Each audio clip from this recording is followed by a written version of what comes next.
TitleMatchNetwork.com. Welcome to another edition of the RF Video Shoot interview series. Today we're joined by none other than No Gimmicks Needed, Chris Candido. Hello. Is that a gimmick you have, or? Yes, it is. All right, cool. None are needed. I didn't say I wouldn't take it if they weren't around. First of all, I guess you're a huge wrestling fan growing up and stuff like that, and your was it your uncle? Grandfather. My grandfather, the famous Popeye. Well, he was very over in my town. Right. So you're a big wrestling fan growing up, and why don't you tell us about your background as far as being a fan first? I met my grandfather's actually my stepmother's father. I met him. I think when I was 5 years old, and he was a guy that was in my dad's house trying to sell him Venetian blinds or something like that. I was looking. He was a very odd fellow. He was real big, and his hair was bleached blonde. He was all bent over and hunched, and he was talking like, "I give you a nice set of blinds." And I'm like, "Who is this weird guy to my dad's house?" And he come downstairs, and I just happened to be flipping the channels, and Andre was on doing an interview with Vince. And he starts talking. He's like, "Oh, that's John Fedor. I was living in Montreal." And I'm like, "Why is this Venetian blind guy talking about this big giant with this big afro?" I had no idea what I was even watching. I had to be turning the channels when he walked in. And then he starts explaining to me, and my dad told me who he was. And it happened to be like a couple days before they were in the Garden. Andre were Killer Khan battling with Morocco. And he said, "Well, I could, bring you to see this stuff." And I had no idea what it was. I just watched it for a minute. And he brought me to that first show. And I just, got in love with it immediately. And then he would bring me to the Garden every month. We'd go to the Holland Hotel first, where the office used to be. And we'd meet Arnold Skolin and Gorilla Monsoon, who'd bring us in through the back door and stuff. It was the coolest thing. And just the second I started meeting these guys, they were just like, larger than life. And it was just what I always wanted to do from that moment on. Was he actually working on these shows too, or is he just getting? No, he retired in like '76, and then went on to do many. Every old guy I meet, they always have a different story. Hey, is your grandfather still selling countertops? Is he still making Venetian blinds? Is he still a postman? He always had some other kind of crazy thing. But after he retired, he worked with Angelo Saboldi, like building a couple rings and agenting on some like Jersey like Sea Towns and stuff like that. But then he was at this point he was now selling microwaves and J.C. Penney. Right.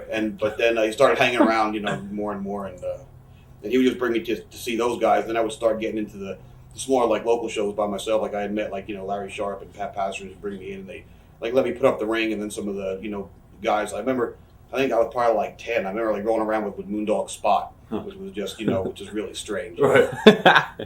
So actually, all right, what age did you say, all right, I want to actually do this? I want to be a wrestler. From that very first show that I went to, I just knew that that's what I wanted to do, even though it was the first show I was seeing, so for a half hour of it, on Channel 9 the week before. And that's what I wanted to do. But then me and Balls, who were friends since childhood, right, found out about these shows in Brooklyn that were being held. This guy El Savage had like a basement, but with a ceiling high enough barely for a ring. And the I don't know if it was actual. It's not Gleason's Gym now, but there was something that said Gleason's Gym. I don't know if the guy just happened to steal a sign and hang it up or something. But it was a building right by, like a train trestle went right by. And we were like 14. And we started taking the train. I would tell my mom sleeping over at John's house. John would say sleep over at my house. And we'd take the train up there and then take 2 subways to get these buildings in Brooklyn. And they, for some reason, let us wrestle at 14 years old. I wrestled Black Gordman my first night there. Me and Balls wrestled the Headhunters the following week. Huh. And it was a real small little building, and they were playing Spanish music the whole time and doing commentary in Spanish while you were working. Like Frankie Williams was there. Jose Estrada was there a few times. And for some reason, they let us work, and they would give us like hot dogs, and then they would give us, they would like start giving us like shots and stuff like that. And we'd take the train back all hammered at 15. It was pretty, it was, so you had no. What year was that? About late 87, 80s? It was 7th and 8th grade, so 86. 86. So you had no professional training at the time. It was just pretty much. Well, and every weekend, I go to see my father on the weekends, and he'd take me to my grandfather's house, and we put the TV on, and we'd watch Georgia and Florida and all that stuff. And then he'd move the coffee table out of the room, the TV room, and we'd start, goofing around. He really didn't smarten me up at the time, but we would just be going through, holds, and he'd be, hitting me and stuff.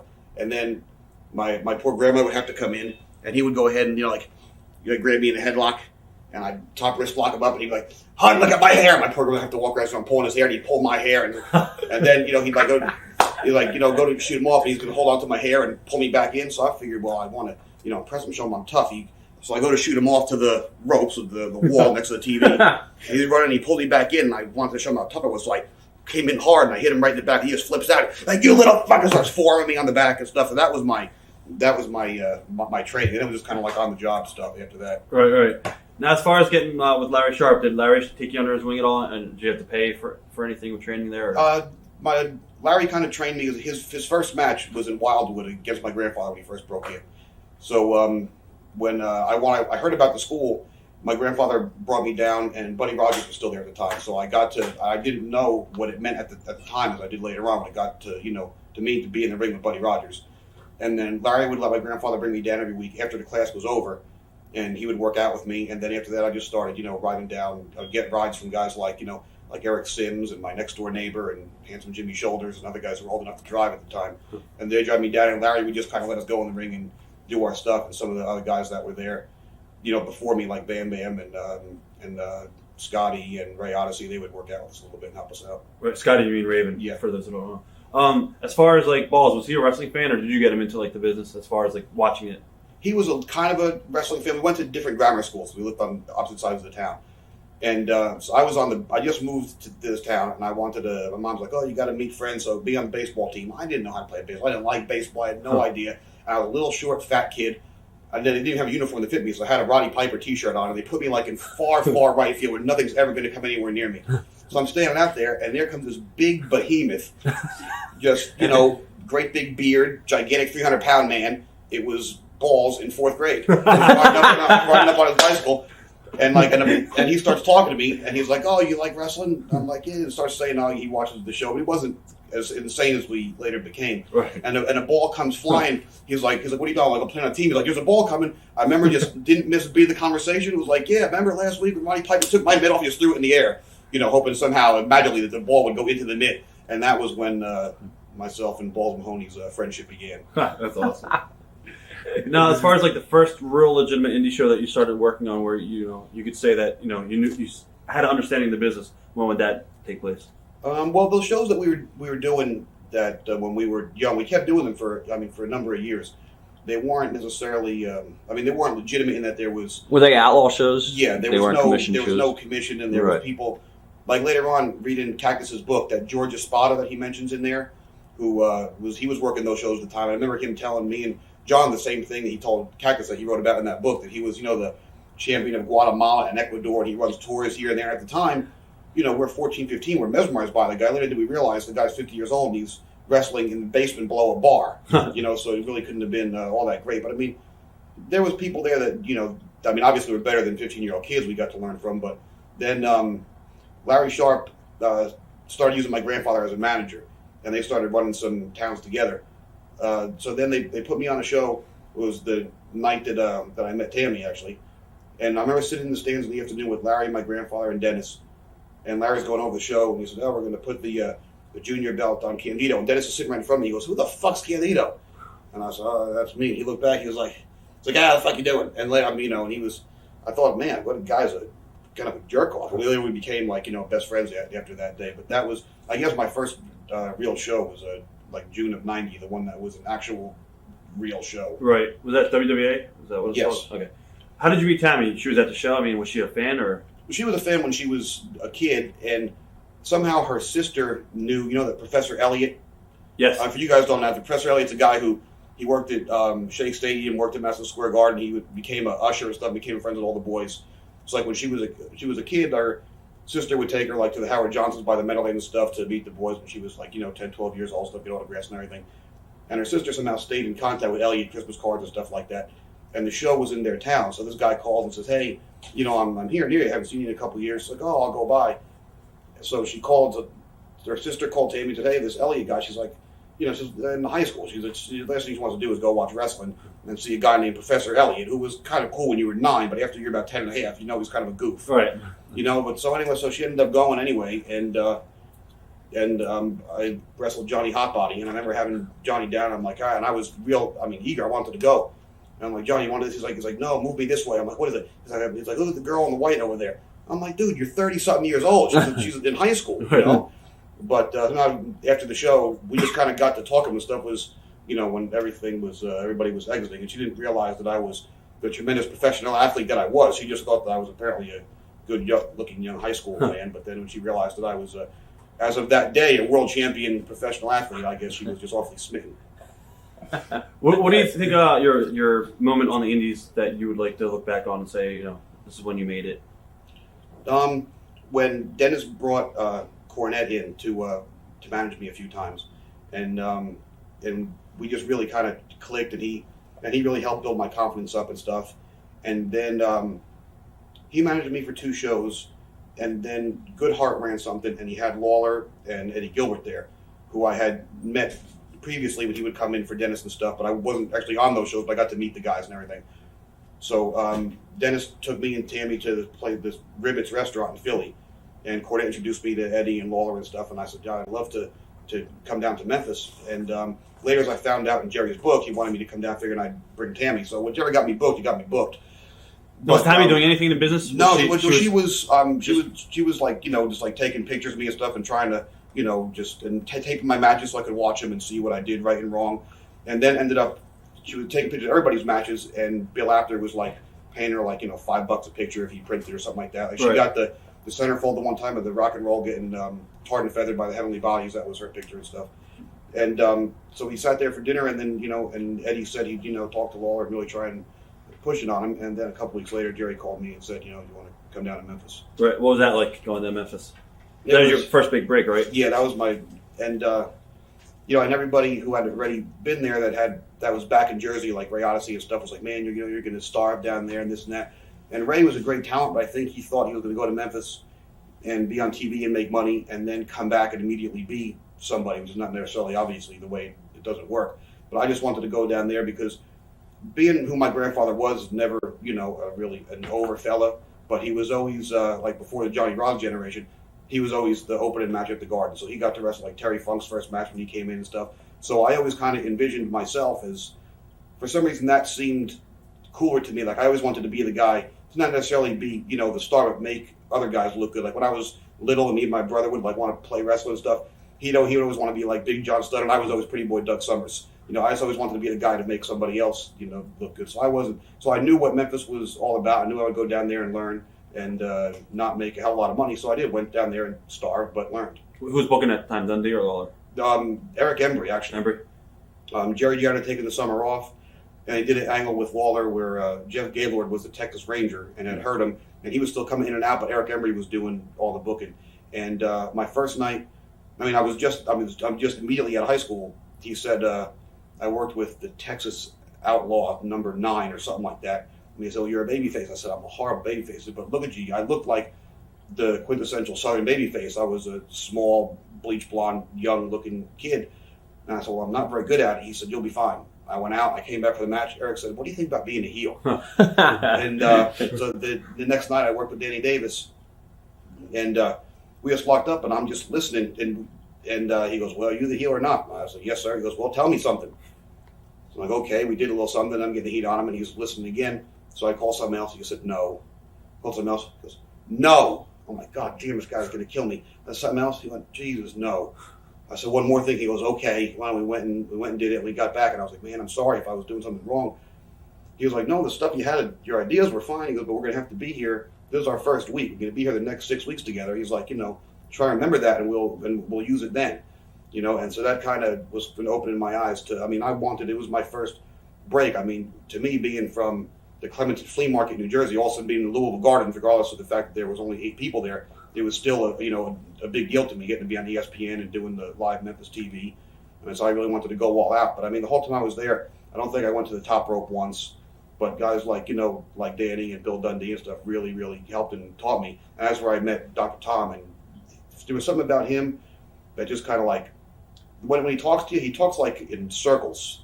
And he's like, almost like, he's like a prophet or something. He doesn't tell you exactly what he wants to say. You have to kind of really read into it. And it took me a number of years to realize stuff he told me when I first met him. It took me 5 years to realize what he was trying to say.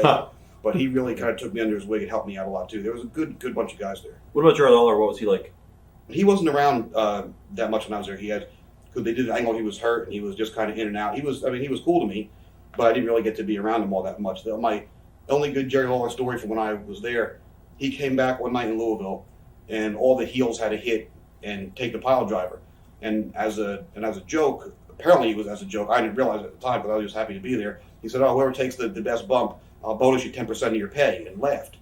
So Eric Emery went and got pile drive, and Tex Salinger went, Sabu went, and then it was like Gypsy Joe and then me. And when I rolled out, and Gypsy Joe was as El Grande Pistolero, he were leaning together the apron. And he went, "God man, Candido, that's a cool bump." And laughing, he was like, "Man," he goes, "I guess you won the money." So I'm thinking, "Oh damn, I won 10%." So I went down and I got my $4 from the King. I got my 10% of my pay. And he went ahead and gave it to me. Is this the territory where you kind of learned the psychology of the business and stuff? Yeah, you had no choice to, because the guys were, guys that were already kind of getting up in years, and they really didn't want to, which is, smarter. Then you think at that point you think they're lazy. Now that I'm kind of in the same boat, you realize that they're just being smarter. I have to go to the same towns, every week, so you can't do all that stuff. You have to try and tell people the difference. It's very different than what it is now. So they couldn't physically do all that kind of stuff. Even if they had the ability to, it just wouldn't make sense to go ahead and just blow your load every week, and you're going to be back in the town in 5-6 days. So you really, learned psychology. Guys and the guys that took the time, we would get, Jerry Jarrett bought Waylon Jennings' tour bus, and we would all meet at the Kmart parking lot in Memphis at 2:00 in the morning on Thursday, and drive all night in the tour bus to Dallas, go to the Sportatorium, do TV, turn around and drive back in the morning just in time to get off the bus, get into the studio, go on live TV, do live TV, then drive to Nashville that night. And the whole time on the bus, that was the greatest learning experience. Guys like Robert Fuller and Eddie Gilbert would go with us sometimes, and and Dr. Tom and Gypsy Joe, and they would just sit up all night. They were guys who just obviously they were down there making the money that that we were. They were obviously doing it not for the notoriety or the money, because they loved the business. And they would just sit up with me all night on that 11-hour ride back and forth to Dallas and just really school you on what stuff was all about. How long were you down there for, Memphis? It wasn't very long. It was barely 5 months. 5 months. You Sorry. mentioned Sabu was down there, right? Was that the first time you met Sabu? Yeah, that's the first time we met. I remember he was there. I was there 2 weeks, and when he came in and we got back from Dallas, we showed up on TV, and there was this new guy. He was really skinny at the time. We all were. We were awfully young. Plus, as the longer we stayed there, the skinnier we got. And he's putting on a pair of Zubaz, and he's like, first puts them on, he wraps duct tape around his leg because he wrestled with no shoes to kind of make it that genie pant look. Right.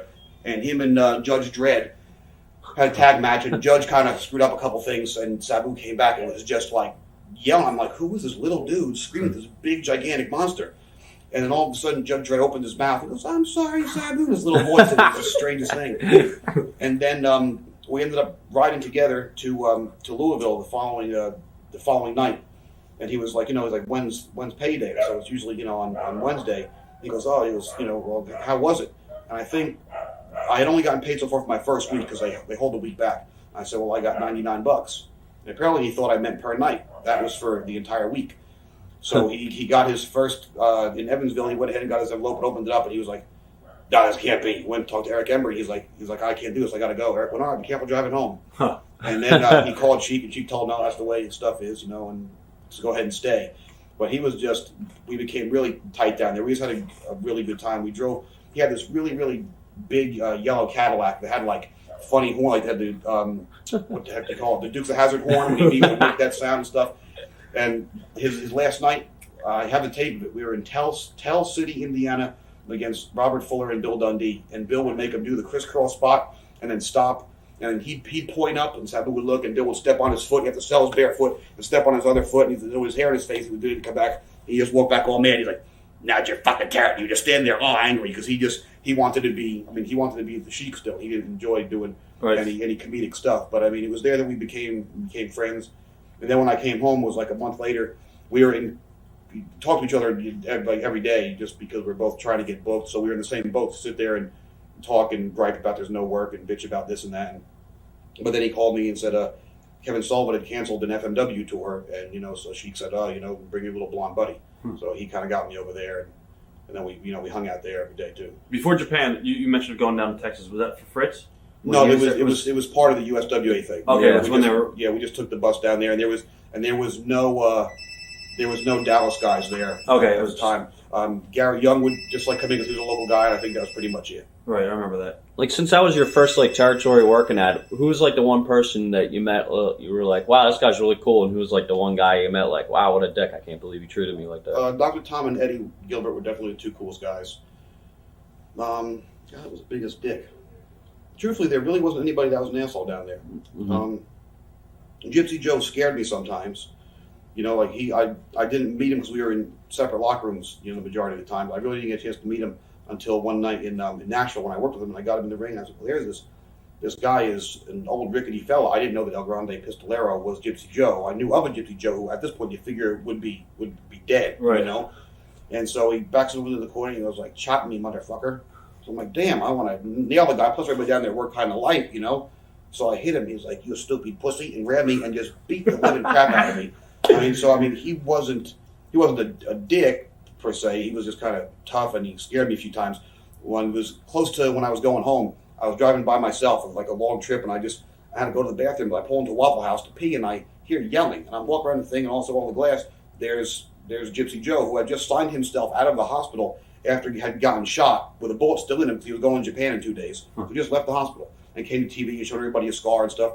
He was apparently working in Indie Town nearby, came to the Waffle House, and a bunch of guys were in there, you know, saying stuff. So he opened his mouth whatever. He's like, "You guys ain't shit, I'll kill all you motherfuckers." So I walk in, I'm like, God, and all of a sudden he looks past them to me. He goes, "Oh, now motherfuckers." There's like 4 of them guys, and all, big fat flannel shirts and chew and stuff. He goes, like, "Now what you gonna do? Now Candido's here too." I go, "Now they're gonna fucking kill both of us." So he was a cool guy, but it could be scary sometimes. What was the road schedule like as far as traveling in Memphis? Monday, and a lot of guys stayed in Nashville, but I stayed in Memphis. Why, I don't know. But Monday we were in Memphis.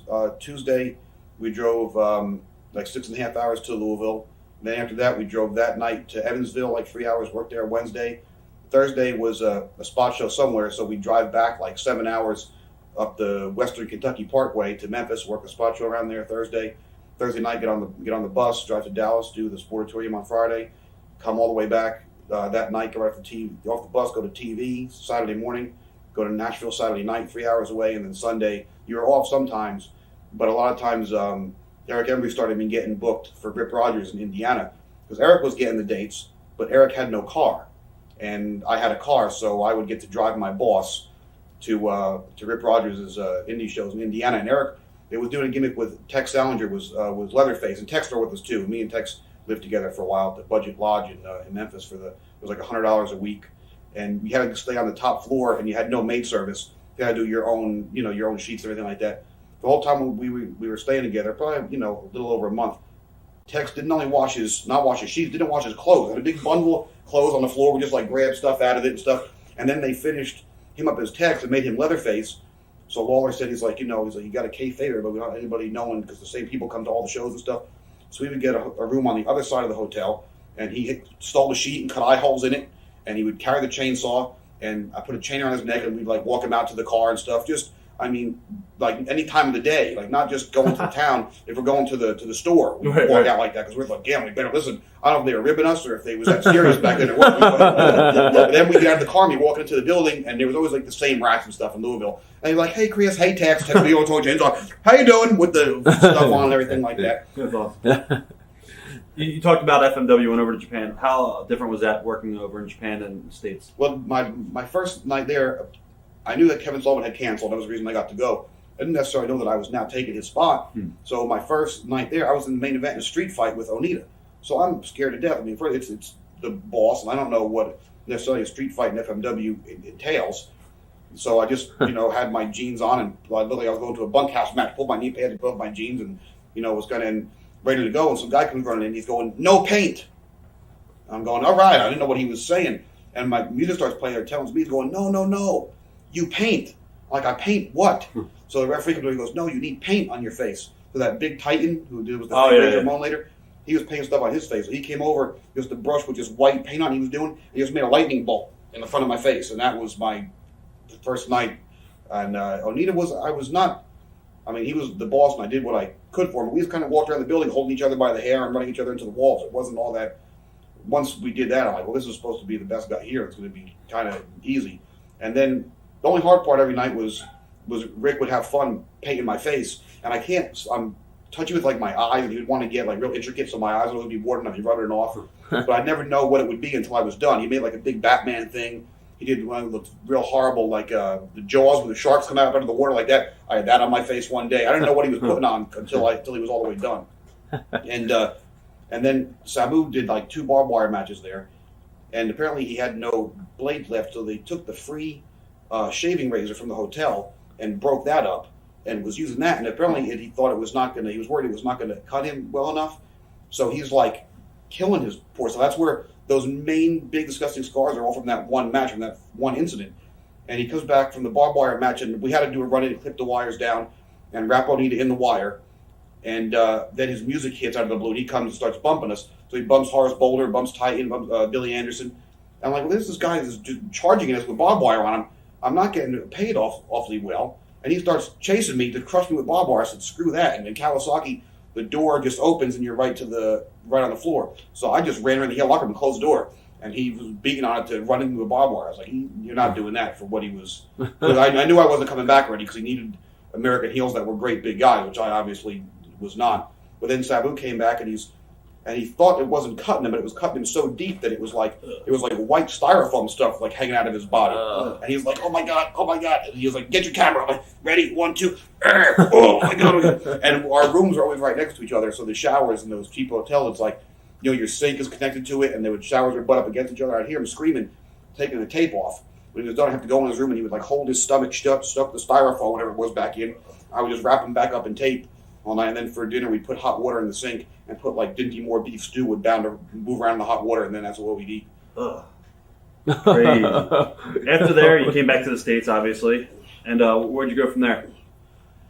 I think it was just stuff back around here, working for guys like in Jersey and New York, and then that Ed Zahn in Baltimore started doing some kind of stuff. So the Indies were, busy for then, being a kid and stuff, but it wasn't all. I started doing stuff for the Savoldi's, that CCW stuff. One thing I did for them, we did TV in Hamburg, Pennsylvania, and so we were going to do a big angle. You're going to come out from underneath the ring to show you here for the first time. I was all right. So the intermission, and they put me in a garbage can on a thing with stuff from the ring and wheeled me out and rolled the can underneath the ring. I'm laying underneath there for quite a few hours. Oh. When I hear my cue, I come out, go to the top rope, and Tommy Dreamer was working with Lombardi. I went ahead and jumped on Tommy. Me and Lombardi beat him up, and then came in Duke the Pitbull Snyder, who I'm sure everybody's heard of. He went ahead and came in, and we set up our big tag match return. When the TV aired, no less than 5 years later, finally, I see it. I'm like, why is this on? I had never seen it previously, and it's all these years later, and they just show me all of a sudden out of the blue. They're showing the match. All of a sudden, Chris Candido's on the top rope. He must have come right out of the locker room. I spent 5 hours underneath the goddamn ring that day. So that was my Savoldi's experience. But there was a decent enough amount of indie work around here at the time. Was Tammy still going to shows with you at the time? Yeah, she hadn't started working yet. She was just going and still doing the Bill After picture stuff, right. And taping my matches, and she would get the or the 1980s boom box and the 2 VCRs and the TV, and somehow it was making me like tapes to send out and try and get work and stuff like that. Now I remember seeing you back in, I think it was 88 and 89 backstage at the Civic Center. You were setting up the rings and all, right? Yeah, well, Klondike Bill's another guy who my grandfather worked with in the Carolinas for a little while, and I got in contact with him, and he would, he'd let me come down for free, and put up the ring, right? And then, and then he would let us, roll around in the afternoon and stuff like that, So that was, it was just cool because those guys seemed a lot cooler at the time. So it was late '80s. We weren't allowed to go to the WWF shows anymore and do that kind of stuff because it became what it was. Right. So the NWA guys were, were a hell of a lot cooler. All the boys. I remember Tracy Smothers. I think it was '89 or something, right when he was there. And we did the ring in Wildwood, and Kevin Sullivan was trying to get me. Kevin Sullivan and Ricky Morton, who I didn't really even know Ricky yet, were trying to get me on the show because Big Josh or something was not showing up. I ended up not working, but they were all really cool guys trying to help me out. I remember talking to Tracy, and some kid walks in who was waiting for tickets. He's like, "Man, are you a wrestler?" Tracy's like, "Yeah, man, I'm wrestling. How you doing, kid?" And I goes, "Which one are you?" He goes, "Ultimate Warrior." And the guy's like, "Oh my God!" And he signed Ultimate Warrior and stuff. And the next day we're at the Meadowlands, and me and handsome Jimmy Shoulders were working out in the afternoon. And Tracy came out, and he was like, "Man, I got to work out with somebody. I want to try the spot." So me and Tracy worked out for about an hour in the jam-packed, empty Meadowlands at 2 in the afternoon. That's awesome. From there, you at what point did you go to Smoky Mountain? It was the end of '92, I think. we went down. Yeah, Christmas of '92. I was at my grandmother's house, and Taz was at his mom's, and me and Taz spent the whole night on the phone bitching that there was not any work going on. Huh. We said, you know what? Said next week Cornette has like 5 shows. You want to just drive down and we'll just show up? And I said, yeah. What the hell? We called him and said, hey, he's like, I don't know if I can use you. He's like, we don't care. We're coming anyway. So Tammy rode with us. We went down there, and the first night we were in Farmville, Virginia, and he put us on the first match. And me and Taz went to Johnny Rogers' school, and the Garden State Parkway was closed because of the snow was so bad. I had just gotten a new car for the first time in my life, and I had it for a day, and I drove it on the closed Garden State Parkway. Almost, I mean, they would have arrested you had they seen you driving, but luckily no cops were out. The snow was like 9 feet tall. I met Taz at the gym, and we went over, which is the exact wrong thing to do. We went over this match step by step by step and move by move, and we did every move imaginable to mankind. We went in Farmville, Virginia, and did that match, and the people didn't make a sound. They just stared at us like, who are these idiots? And we came back all tired, out of breath, and Cornette was like, that was goddamn great. If you were in fucking Mexico City, he goes, watch this. And Dr. Tom and Tim Horner go out, and they did fucking headlock and the same big spot my grandfather did with me. The top wrist lock, Tom grabbed Tim Horner's hair, and the place went nuts. And he was like, you're in a different place. And had already being in Memphis, I figured I should have known that, but I was like, I was so excited once again to been back to the, indies. Now get another break. I figured, well, at least, I'll show I can do all this stuff. Again, the wrong thing to do. But went ahead and did it anyway. And then the next night they used Taz again, and I did a couple jobs as the Masked Avenger to Jimmy Golden at Freedom Hall in Johnson City. And it was like on one of their bigger shows. It was a pretty good house. And Cornette says, okay, you're on first with Jimmy Golden. I was the Avenger. He goes, all right, the finish is a drop kick. I mean, I still now get careless about doing a job, especially when it was Jimmy Golden. I was the Avenger. I said, but Jimmy Golden's finish is a drop kick? He goes, just watch. And Jimmy Golden hit me with a drop kick, and the place went crazy. And then the end of our couple-day run there, it was after a big show in Knoxville. Cornette took us to this rib place on the water there. And he says, like, I got an idea. He's like, I need a girl to do this thing. And he was like, I can't pay you enough for you to move down here. I was like, I don't care. I'll move. I'll live in my car. He was like, well, I don't want to do that to you. I'm like, please do it to me. Huh. He said, well, I got this idea. And I asked Tammy if she would do what she ended up doing. And she was like, well, I'm going to school. I don't know how to do it. He's like, well, just give it a shot because you might be right for it. We went ahead and moved down. And and at TV, she would go out and, cut her promos and stuff like that. And all the boys are kind of looking at me because I'm there, but I was doing jobs as the Masked Avenger on TV. And she was obviously in an angle. So Scott Armstrong was like, dude, what the hell's going on? And I'm like, I don't know. I'm just working and keep my mouth shut. And then, Cornette had the idea. I came in with the Dennis Carluzzo belts. I would stay after the TV was over to cut my promos. Like I was sending them in, by the mail and stuff. Right. That's how it all started. Was there any jealousy at the time between you and Tammy? No. I mean, it was. I knew that the spot that he had for a blonde, bitchy girl northern manager very well couldn't be mine. Right. Because I'm not all that masculine, so I couldn't pass for a girl. I could be a bitch sometimes, but it definitely couldn't have been my spot. And I knew something was going to be coming, and I really didn't care because I was just in the ring. I didn't care what I was doing as long as I was in there doing something, And it was only supposed to be a 6-month deal for her. Tony Atlas was supposed to be coming in for her to manage him in the South would be a real heated deal with a young white girl managing a big black guy. That would be, border on, terrorism down there. But Tony's wife or something at the time wouldn't let him do it. So every week she would go out and try to recruit somebody else. And we were doing that because Jim didn't know what to do now. And then it ended up doing the thing where they turned Brian Lee. Right. What are some of your early memories of Smoky Mountain, some of your main programs down there? My first program was with Tim Horner. And we did the thing where, I was a crybaby and bitch and moan about stuff. And he did a deal one time. He said, as you say, because I came with the Dennis Carluzzo's belts, and I was the real world champion. And I did promos saying every week I would talk about guys I'd beat, and I would throw out names like Hogan, Flair, Jushin Liger, and I would always throw in somebody else. But you guys know who J.R. Benson is? Yeah. Remember that guy? I would throw his name in there. I was throwing just stuff to entertain myself, just to be, because I was supposed to be an idiot. So right. It worked out kind of well. And then Tim Horner said, well, you're supposed to be a world champion. I bet it was Robbie Eagle, who was later on the Maestro. He said, I bet you can't even beat this guy. I said, probably, how many matches have you won on Smoky Mountain TV? He said, none. I said, you think I can't beat him? He's like, yeah, you know what? It's like, you can't beat him. And in fact, I bet he beats you. When he does beat you, you have to wear the baby bonnet on, until you win another match on TV. So I commenced to whumping the hell out of Robbie Eagle, and here comes Tim Horner in, ready to hit me, but then drops the elbow on Robbie. So I got DQ'd from there, and how I had to wear this big blue baby bonnet, like the cow wears on the milk or whatever, the cottage cheese, that big thing. And Cornette's like, so now you got to wear it, like not just TV, but the house shows and stuff. But I wore it everywhere. I'm going to the Kroger's, I'm going to get my car washed. Like had the bonnet on all the time. I just, and then from there we had to wear we had a diaper match, baby bottle match, all that kind of stuff. And then we finally, when the blow off was the diaper one, and I couldn't figure out where I was going from there.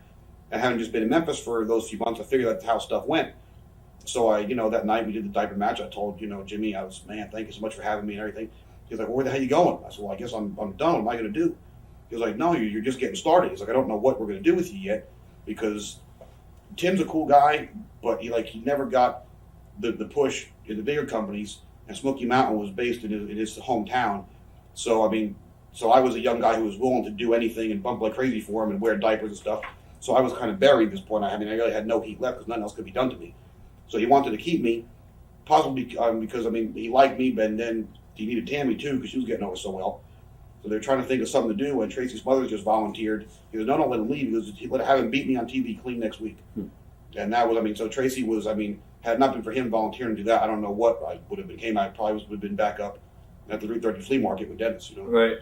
How did, as far as after that with Tracy, where did that lead in Smoky Mountain? So? Me and Tracy did those ladder matches and stuff. There's Razor and Shawn were doing them on the road. This is what, 92 maybe? 93, I think. Okay. Shawn and Razor were doing them to practice doing them, apparently. And so Jimmy had seen them and wanted us to do them. So me and Tracy were doing stuff that at the time was innovative. But Jimmy the money down there wasn't great. So, and it wasn't, he didn't want to spend somebody else's money, which it was being backed by whatever Rick Rubin or the music guy and stuff. So we always had the same ladder. We did like 50 of these matches with the same ladder that's now all bent up and sharp on the edges. We're taping broomsticks to it so it wouldn't fall apart and stuff like that. That's great. So we were having a lot of fun. And then me and Brian Lee worked with the Rock and Roll, which was working with Ricky Morton was one of the coolest things of all time. He's just, everything he does is just so perfect and smooth. And the first time I got to work with him, I was just from memory, because I've watched it 1,000 times, want to do all these Ricky Morton, Bobby Eaton spots. And he looked at me like I was out of my mind. He was just like, we're not going to do that. But then you started calling stuff in the ring that was, almost as fast moving and stuff, and blowing the hell. I was blown up being a kid in shape who wasn't doing anything yet except, I didn't even drink a beer at the time. I was doing nothing except wanting to be, the most in shape I could be. And there's Ricky. He was, smoking cigarettes before the match, doing Lord only knows what else. He was never a physical specimen. He just running circles around me. He was just, everything he did was just so perfect. And then they put me and Brian together. That's how me and Tammy ended up being together too. And Tammy went from working with Tracy Smothers, who, Tracy wanted to help get her over. So when Brian would lean Tracy over the ropes, Tammy would come and smack him. And the camera was right there. Tracy was just laid in. And she would be smacking him. And Tracy's like, harder, harder, harder. And she's smacking hell out of him to the point where her hand is like red and blue and like throbbing and stuff. So then she goes from working with Tracy to working with Ricky Morton. And so Brian holds Ricky Morton over. She comes and just slaps him. And Ricky Morton just completely stops selling, jumps up in the air and goes, "Don't ever touch me again!" And went and tagged out to Robert and brought her in the back and was showing her how to properly slap without touching the guy. So still to this day, when she works or doing a spot with a slap, she was like, am I doing the Tracy or the Ricky Morton? And all the thing I do it is, they have their choice. From there, teaming with Brian. Did you like actually teaming with Brian, or did you like working singles? I was thinking of this the other day because somebody mentioned something about me doing some kind of tag thing, and I thought, man, I'm really more of a singles wrestler, but I'm really not. Every place I've been, I've really been in tags. And Jimmy wanted me and Brian to be a team kind of along the lines of Buddy Landell and Butch Reed, where Buddy was a little shit stirrer. And, and Butch sort of stayed back there, and, Buddy be like, hey, Butch, tell me how I told you how to bench 500 pounds. And talk, it was just, so it just, the size difference and me being a little wise ass and Brian, being big and tough was kind of, it was good for each other, Right. After that run, where did you end up at? Or did you stay there for a little bit longer? After Brian left, me and Bobby Blaze did the stuff for the U.S. Junior Belt where I threw him in the lake and all that kind of stuff. And that's where me and Bobby would sit and watch Japan tapes when we saw Liger and Ben want to do that top row power bomb. So I used that down there, but we were doing the tar and feather matches, and we wanted to get the move in, but being the intelligent kids we were, I didn't use it for a finish. Powerbomb Body Blaze off the top rope, and I still lost the match minutes later after he somehow miraculously got up a bit, which was asinine. And Thanksgiving night, we're in Hazard, Kentucky, and Kevin Sullivan comes back and raving about the match, but said, how the hell would you do that move? And then you get beat by a schoolboy a minute later, you're an idiot. He's screaming at us. But the funny part, he's yelling, he's like, you stupid fucks, I can't believe you did this, that, you're killing the fucking business. That makes no goddamn sense. And the music player goes, oh, I'll be back. I had to go stab somebody with a spike. After it was during the Bobby Blaze thing, Dory and Terry had come in. We did some stuff in Marietta, and I was starting to be around Junior a little bit, and he got me booked for Baba. While I was in Japan, Tammy drove up to visit her mom. She picked me up in LaGuardia, and we went by the Meadowlands to see Dr. Tom and Cornette and Del Rey were on the show at the Meadowlands. And that night I met Bruce Prichard, and I met Pat Patterson when I was a kid, and he knew my grandfather, so I introduced myself to him, and they were cool and whatnot. And then that night we drove home to Knoxville. By the time we got home, there was a message on the machine from Bruce saying, go to the Knoxville airport, there's a prepaid ticket, you're having a meeting with Vince.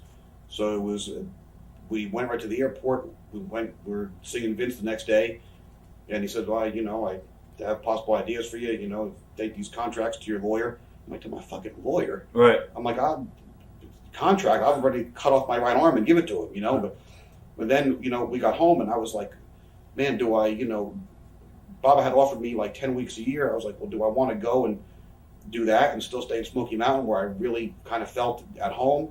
Or do I want to, do this? I mean, go where you wait your whole life to be at WWF. And the thing that made me, choose that was they were giving both of us a job, but I was a very annoying person to live with at that point. Because you figured you'd be in a position where all these people want you, but I was real scared, didn't know what the right decision was to be. Right. Did in the back of your mind at any time did you say maybe they just want me for Tammy, or was that ever in your head? Yeah, I'm sure. I mean, I thought it, and Vince even said to me in that meeting, he was like, would you be upset eventually if we split you up? He's like, she could be a big star. You can have a job, but you can be a big star. I mean, it just made sense because there's hundreds of wrestlers, and there's only been very few girls, and in my mind, none that were ever nearly any as good.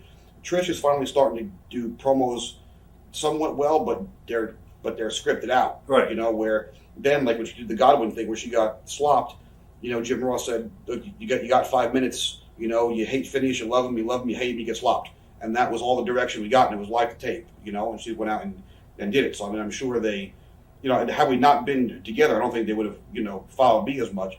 But at the same time, I was a new guy that people were talking about, so I think I at least held my own. Jimmy was cool when you told him that you gave your notice there, basically. Well, what I had found out later was that Shane McMahon actually had called Jimmy a couple months earlier, and he kayfabed me on the whole deal because he wasn't done with what I was doing yet. But then he knew. But by the time we left the Meadowlands and we're driving home, he had already known that we were there and that they were calling us and stuff like that. So he was cool about it. He just said, can you finish up and stuff. And I was not in any rush to get out of there, especially after you signed the contract. There was no guaranteed money, but just the fact that you were under contract, they started mailing you. It was like $250 a week. Right. But I was making $400 for Cornette, plus $250 a week for me, $250 a week for her from Vince, and her $75 a night for Cornette. At the time, I thought I was like a millionaire. Huh. So I was thrilled to death to be doing that. But then, and I had to stay to drop the NWA title because Dennis really went out of his way.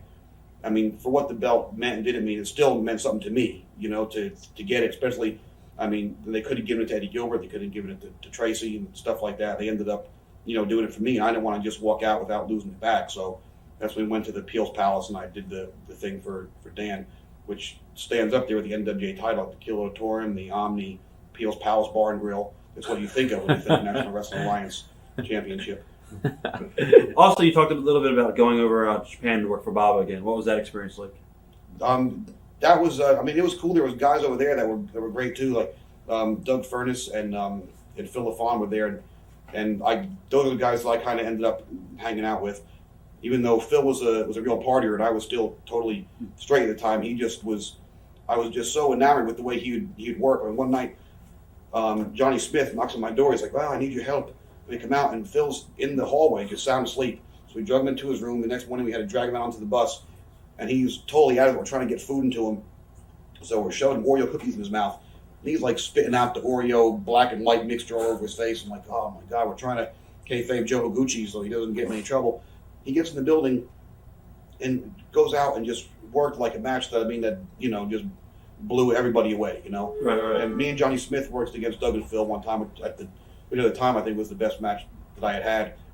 But Stan Hansen had taken a liking to me because I wasn't going out and partying, and Stan's a very straight guy. So he was like, hey, Fireplug, come hang out with me. So he brought me every night, like his sponsor would buy us food and stuff. So it was kind of cool getting to hang out with Stan. And then he ended up being a little hot at me towards the end of the tour. The night before, Budokan Hall was the last night. The night before that, I was in a six-man with Spivey and Steve Williams against Stan, Johnny Smith, and Johnny Ace. So they said, listen, let's try and take it easy because tomorrow's the big show. So let's forget Stan. When he gets in the ring and throws his hat and his rope and stuff, let's get it by us. And then when they go ahead and announce our name, let's all go do the Stan Hansen deal. So I'm like, all right, cool. So they were announcing not like one by one, but they would say your names like fast together. So they say our names together. I go to take a step forward to do the Stan Hansen. Spivey and Doc both take a step backwards. Spivey throws the rope on my neck. Stan puts the hat on my head, and they walk backwards. I'm in the middle of the ring, and Stan Hansen stuff going like, and I just look, and here comes Stan Hansen, just eyes barely looking at me, and just beat the living hell out of me. Nice. So now you're back in the States and stuff like that. You're working for Vince. What was that experience like in the beginning? Like, what were your initial impressions of the Fed? I fucking hated it. Right off the bat? Right off the fucking bat, I hated it. They, because here I was now, Memphis, I learned some from the guys, but I really wasn't used well enough and done anything with being as young as I was to really learn as much. Learned about stuff in the ring, but not much more. But Cornette, really, I hung out with him a lot, and for some reason, guys like Cornette, even though he learned how to be more diplomatic a little bit over the years, but like Eddie Gilbert, those kind of guys, for some reason, enamored me because I just always wanted to be, like I said, like Doug Summers, the guy to make somebody else look good and not be the star. But something about guys like Eddie, who they were, like rebellious and bump the system and stuff. Well, as a kid, you think it's cool to be fucking rebellious. And later on in life, I realized it wasn't all that smart. But and a lot of Jimmy's mannerisms, came off on me because I just thought, you're very, stuff rubs off on you when you're a kid. And I was still like 20 years old, and 21 I think at the time. So we get to Vince starts flying us back and forth from Knoxville to New York. Tammy starts doing the live event news thing. And they didn't know what they were doing with me yet. Then they said, we have some great characters. We're going to fly to the New York office to get your costumes made. And this lady's put me in a powder blue singlet with a big thing on the front, like a big explosion or something. I'm like, what the hell am I? And I said, we don't know the name of your character yet. Remember Vince did that deal with that Brady Boone with the mask, like a thunder cat kind of thing? He wanted to be somebody to be like a Mighty Mouse character. A short, like Fireplug kind of guy. And I said, I'm a horrible babyface. And then, I don't really do a lot of high-flying stuff. The stuff I was doing, I did some stuff at the time that was, cool for then. But, nothing that was all that spectacular.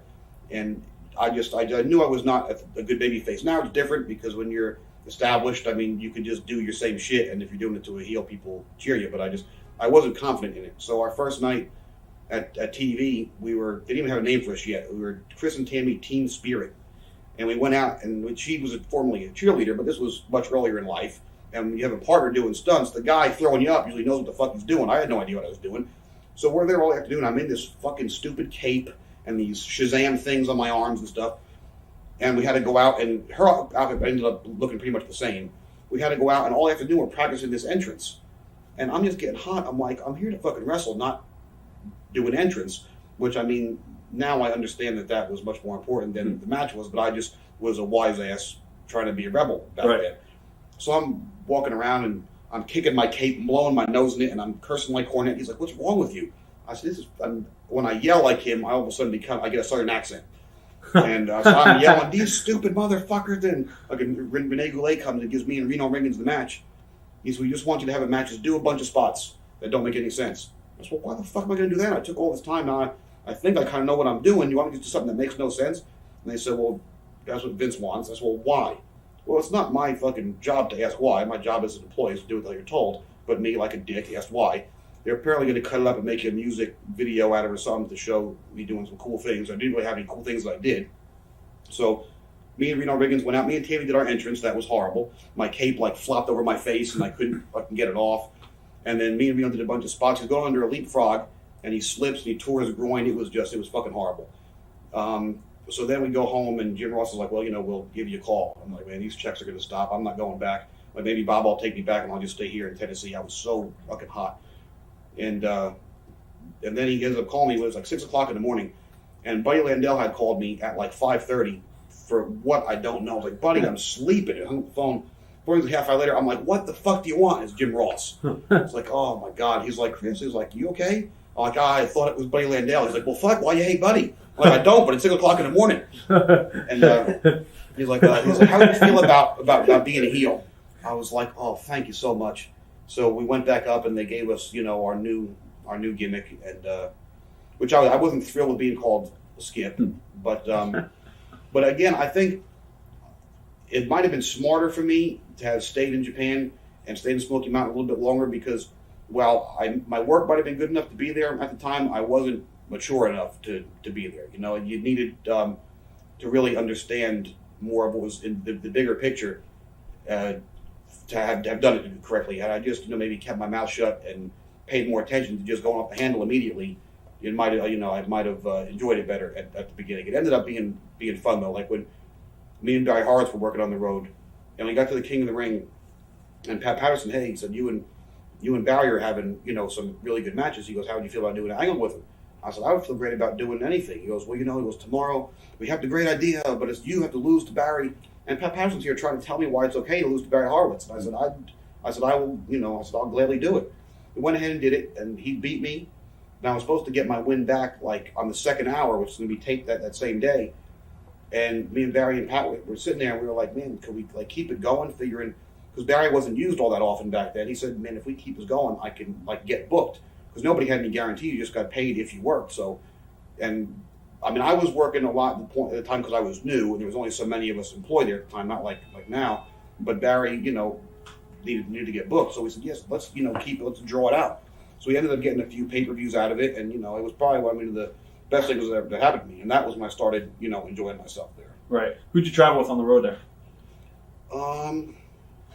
We went through a lot of different stages. When we first started, it was a real motley crew. There was like Dr. Tom and Del Rey with the Barbarian and Mantar. After that, we rode with Hakushi and Spicoli, and with Lex and Davey we rode with for a while. And then when Shane was there, it was me, Shane, Tammy, and PJ. It was I think that probably we were always with PJ and always with Louie, and then for a long time with Davey and Lex were our longest partners. Right. When you started teaming up with Tom Prichard, what was that like in the Bodydonnas? I felt we had remained, kind of close, but Tom's always he was like a real private guy. Like I was the only guy in Knoxville to ever walk past the threshold of his door into his apartment, and that's as far as I got. I mean, he was a bit of a strange bird back then. Tom was, and I was just so happy to get to team with him because we had become friends, and I had admired his work. And I always thought he was so, underrated for as good as he was. But I felt so bad that he had to come in, a guy that I looked up to had to come in and shave off his hair that he loved and had to look like me. And we got to, and Bruce had called me and said, we're going to put you and Tom together. And I was ecstatic about it. We get to Hershey Park 2 days later, and Bruce gives me this video camera and says, you got to go with Tom to the barber shop. I said, for what? He goes, you're taping something. I'm like, what are we doing? Tom's like, just shut up and follow me. And we walk into the barber shop and we sit down, and some ladies looking at his hair going, oh my God, sir, this beautiful hair. Oh, it's so nice. What do you need done? I'm sitting behind him. He goes, I need to look like that. And my job was to sit there and videotape it just for the Prichard home family reel, him getting his hair cut off. And almost like on cue, Bob Backlund, who we rode with him for a little bit too, but he's a fun guy, but he was always Mr. Backlund. I mean, he was out of his mind. Bob comes walking in. I don't know if what he was getting cut. He had no hair on his head hardly. He comes walking to the door during the middle of it, constantly in the bow tie. On the airplane, he wouldn't even lean against the back of the seat. He would just be sitting like this the whole time. He comes walking in, bow tie and all, sees Tommy his haircut, and it's on the tape that Bruce still has. He just walks in. This is an atrocity, an abomination. And just yelling, just turned around and walked out. It was fantastic. Insane. So as far as the Bodydonnas stuff, were you for or against it? You didn't really like that idea? No, You liked teaming with Tom, but... I felt bad because me and Louie were really on a roll. We had done some good stuff with the Guns and with Hakushi and Barry.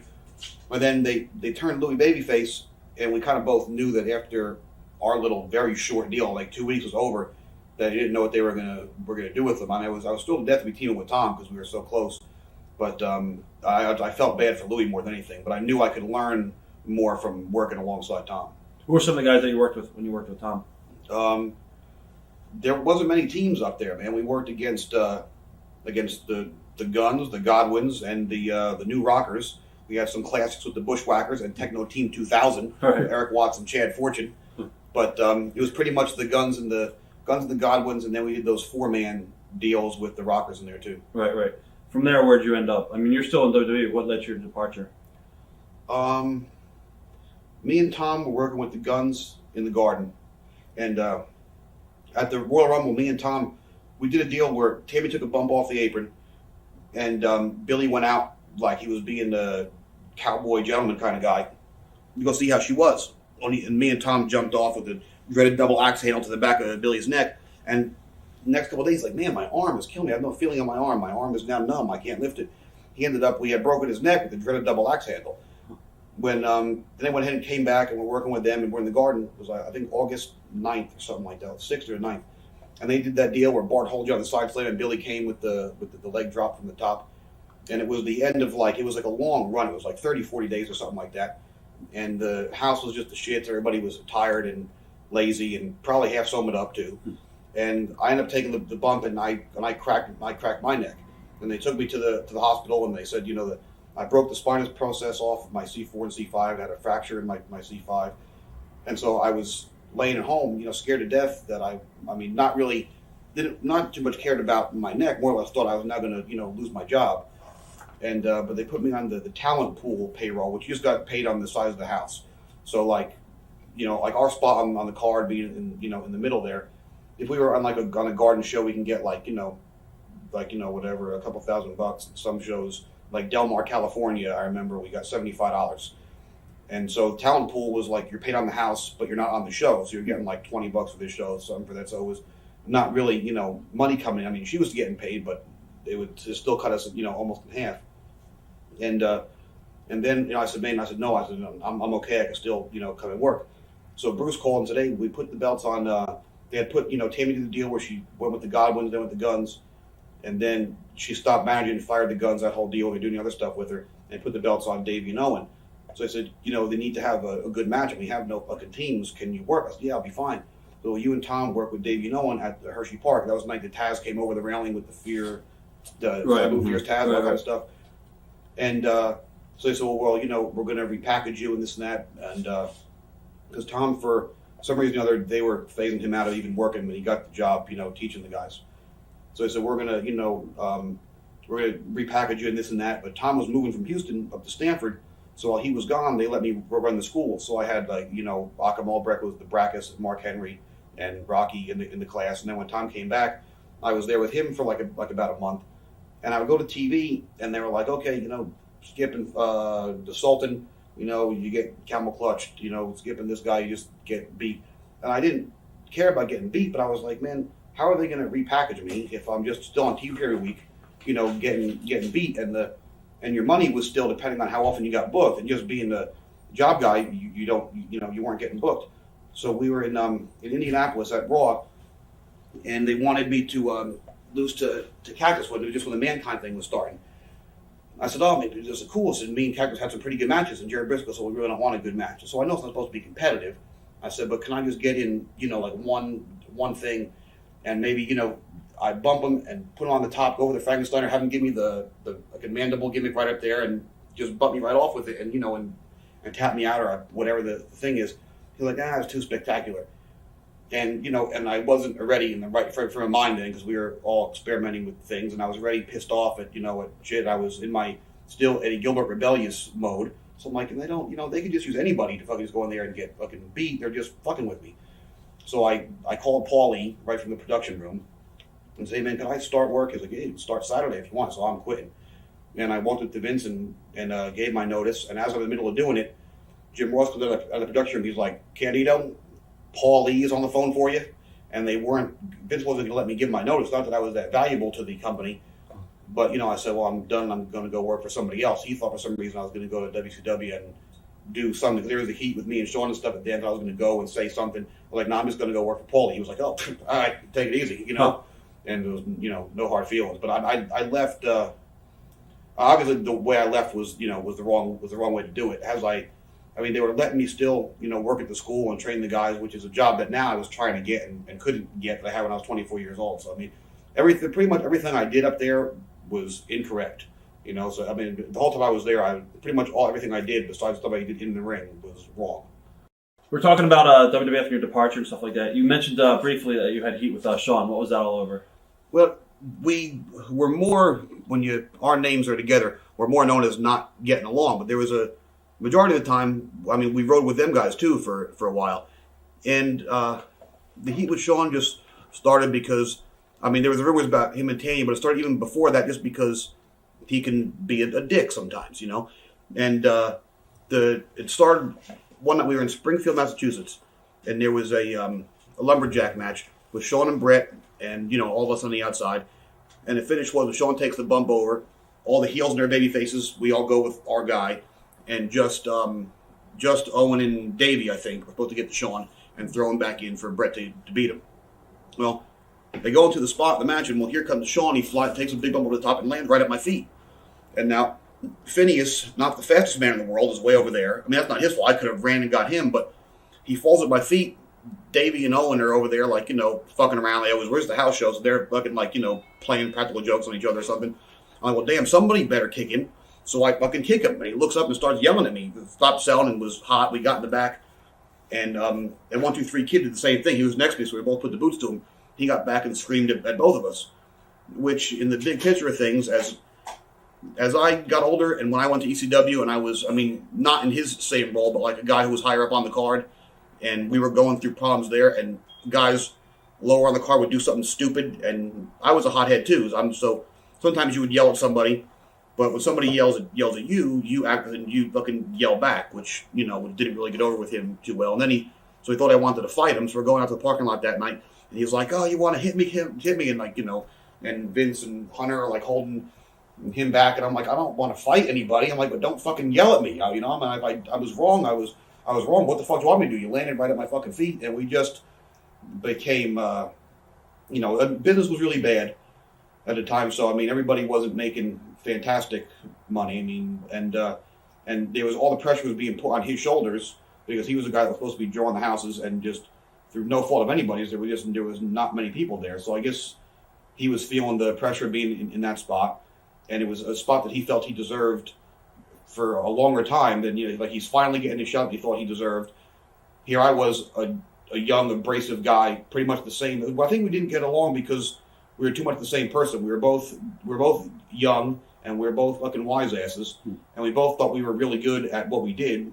But he was, you know, a couple years older than me, so was already in that spot, and I was in the spot that he used to be in as the young guy underneath, who people are kind of saying is good. So when the guy above you, who's supposed to, you know, who's the top guy, yells at you, then you're a dick right back to him. So we didn't mix well after that. What was the actual story with him and Tammy? And I mean, how would you deal with all that? Well, it's, first of all, when there's a girl in the business, you're surrounded by guys who are on the road for a long period of time, who are also full of testosterone, and we're, from the very fact that at some point in our lives, we say that we want to be professional wrestlers, we're obviously something fucking mentally wrong with us. Okay, so that's number one. You get all those guys and you put us together, and we have to travel around together in, you know, in a cosmetic business and stuff. You know, I mean, there's different people act different ways. And then you throw a few girls into the mix, but back then you threw just one girl into the mix. I mean, there was going to inevitably be something said, and you have nobody else. I mean, you're a guy on the road. You have your wife, your girlfriend's home. There may not be a rat in the town that day. You have to look at somebody, and she's the thing closest to you. I mean, so there's going to inevitably be rumors and stuff said and whatnot. But the thing with Shawn is he was 24 hours a day the Heartbreak Kid. He wasn't just a guy who played a character. He was, you know, he thought, or whether he really did think it, whether he was just doing it just to fuck with me or just he, legitimately tried to act like the Heartbreak Kid 24 hours a day. So, I mean, at first it didn't bother me because it's common sense that shit's gonna be said, but we were together fucking 24 hours a day. I mean, even when I'm in the ring, she's right fucking next to me. So, I mean, if the only time anything does happen and I have the tape of it, there was also a goat involved, and I'll sell it to you for a lot more money. But, I mean... So there is no tape of her and Shawn, because there's rumors that there is a tape. No. Okay. Well, if there was, wouldn't somebody fucking have it? Of all people, wouldn't you fucking have it? Yeah, exactly. And if you did, wouldn't it be in your newsletter gimmick and you'd be fucking selling it? Basically. So the rumors of her and Shawn are pretty much not true. Well, I'll put it this way. I mean, I would, like to just believe that nothing happened. If something, I'm sure if something did happen, they're not going to fucking tape it, for God's sake. I mean, that would be just stupid to fucking do. But did it ever get to the point where you actually had to question Tammy on and be like, yo, this is what I'm hearing? No, I mean, well, you question people are married for 40 years and they're like, and they go out to dinner with their secretary or something, the wife gets hot. I mean, it's just human nature. So, I mean, especially and being young and abrasive too. I mean, so of course we questioned it. It caused arguments between us and stuff like that. But I mean, there's nothing she could have done about it. I mean, there's stuff is going to be said because she was the only girl. Plus, she was the top girl, and Shawn's the top guy. So like, and in the smart fans' eyes too, I remember like people would be like yelling stuff to me because in their eyes it made no sense for the girl who was like the top girl in the business. Well, why the fuck is she going out with Skip? You know what I mean? It didn't seem like a perfect match to anybody. You know what I mean? But you couldn't get around stuff being said. It was just obvious that it was going to fucking have to happen. What about the Davey Boy Smith rumors? There's all rumors about her and Davey Boy. Yeah, and I didn't even hear that one until recently. And the poor guy's already been gone for quite a long time. We rode with Davey all the time, and we were always together. But Davey wasn't even a guy that would he never ratted around or anything like that either. Because Diana would legitimately fucking be able to kick his ass. She stretched me, Dustin, and Stone Cold one night in the Cow Palace in San Francisco in 35 seconds. Like, Stu was teaching me those moves, Skip. Can I show it to you? I'm like, yeah, Diana. It's like, here, she put me in it. It's like, try and get out. I tried to get out, and she, boom, had me. And then Dustin's like, God, doomed it to him, and Steve's, you guys are fucking stupid. And he choked him out, too. So Davey didn't fuck around with anybody. All right. Now, as far as you talked about Paul Heyman earlier on, how you were talking to Paul on the phone, how did you get to know Paul? Well, I know Paul since I was a kid, hanging around, putting up the rings, and him hanging out, taking pictures and stuff like that. And when my grandfather and Larry were running together, Paul was doing the Wrestling Press International stuff. So I mean, I would help him type the shit up, and then he was however, not that much older, than me. He was still a con man at 18. He was like, okay, you take these two, and you go, these are the last two left, and I'd sell them, and then I'd go back, get two more. I walk around the same building, at the Carteret High School gym, trying to sell the programs, and they were always the last two left for 3 hours that night, So I had known him for quite a while. We had remained friends when I was doing the rings with Klondike and Gordon in WCW. He was there, and he would help me out and stuff like that, and he would call at strange times. I still kept this, the old answer machines have an actual cassette tape. Yeah. He left me a message one night. There was a show in Asbury Park that I went to, and did the ring, and Gary Juster had Tammy doing the ring jacks and stuff like that. And that was another show that Ricky Morton and Kevin were trying to get me on. They ended up not working. And I was kind of fucking hot about it, And not hot as much as my feelings were hurt. So I got home, Paulie left me this 5-minute message that I still kept. And when I get upset, I still sit there and listen to it. It's ironic that Paulie that sometimes cheers me up, but it was a different time. When you came into the company, I think your first match was with Mikey, right? For November? With Spike. Oh, okay, Spike. That's right. What are your memories of...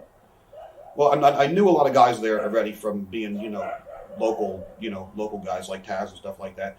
Spike, I didn't know. And I remembered that, I have to get over somewhat strong coming from being a Skip, and Sabu was just just fucking squash him this, and then Taz was like, oh, he's a good guy, but we only had a couple minutes. So Spike just said, whatever you want to do, go ahead and do it. So I, pretty much, that was when first time I had given the power bomb since Bobby Blaze was that night from the top rope to Spike. He just fucking flew. We had done it in WWF, but nobody wanted to take it from me because I was never going to win number one anyway. So I couldn't really use it because who the hell would be able to get up from it? As I learned that night with Bobby was the wrong thing to do. And plus the rings in WWF at the time were so hard. But the at Survivor Series, when they had it was the Bodydonnas versus the Horowitz underdogs. And 1, 2, 3 Kid was winning, and I was the last one eliminated before him. And Marty was beating me. I said, man, Marty, did you beat me with this? He's like, a top rope powerbomb. How do you do that? Like, we stand up there and you powerbomb me. Like, you want to go out there and try it? He's like, no, I stayed up and powerbomb you. Okay. We went back to sleep. We went out and fucking just did the move perfect. And then we just started doing it because we would get heat because we have those 4-man tag teams. And Jack Lander was like, you guys got 9 minutes. I'm like, how could you go 9 minutes with the whole entire tag team roster? And things like, so we would just go in and just go through our spots as fast as we can, which was, again, the wrong thing to do, but just wanting to buck the system so much, we'd go ahead and do it. And like the first 5 minutes of the match, Marty would fucking powerbomb me off the top rope just for the sake of getting it in and for having fun, and we'd still end up, staying through the whole fucking match. What were your initial impressions of the ECW locker room? It was, well, coming from a place, when I left WWF, I wasn't, a real happy fellow.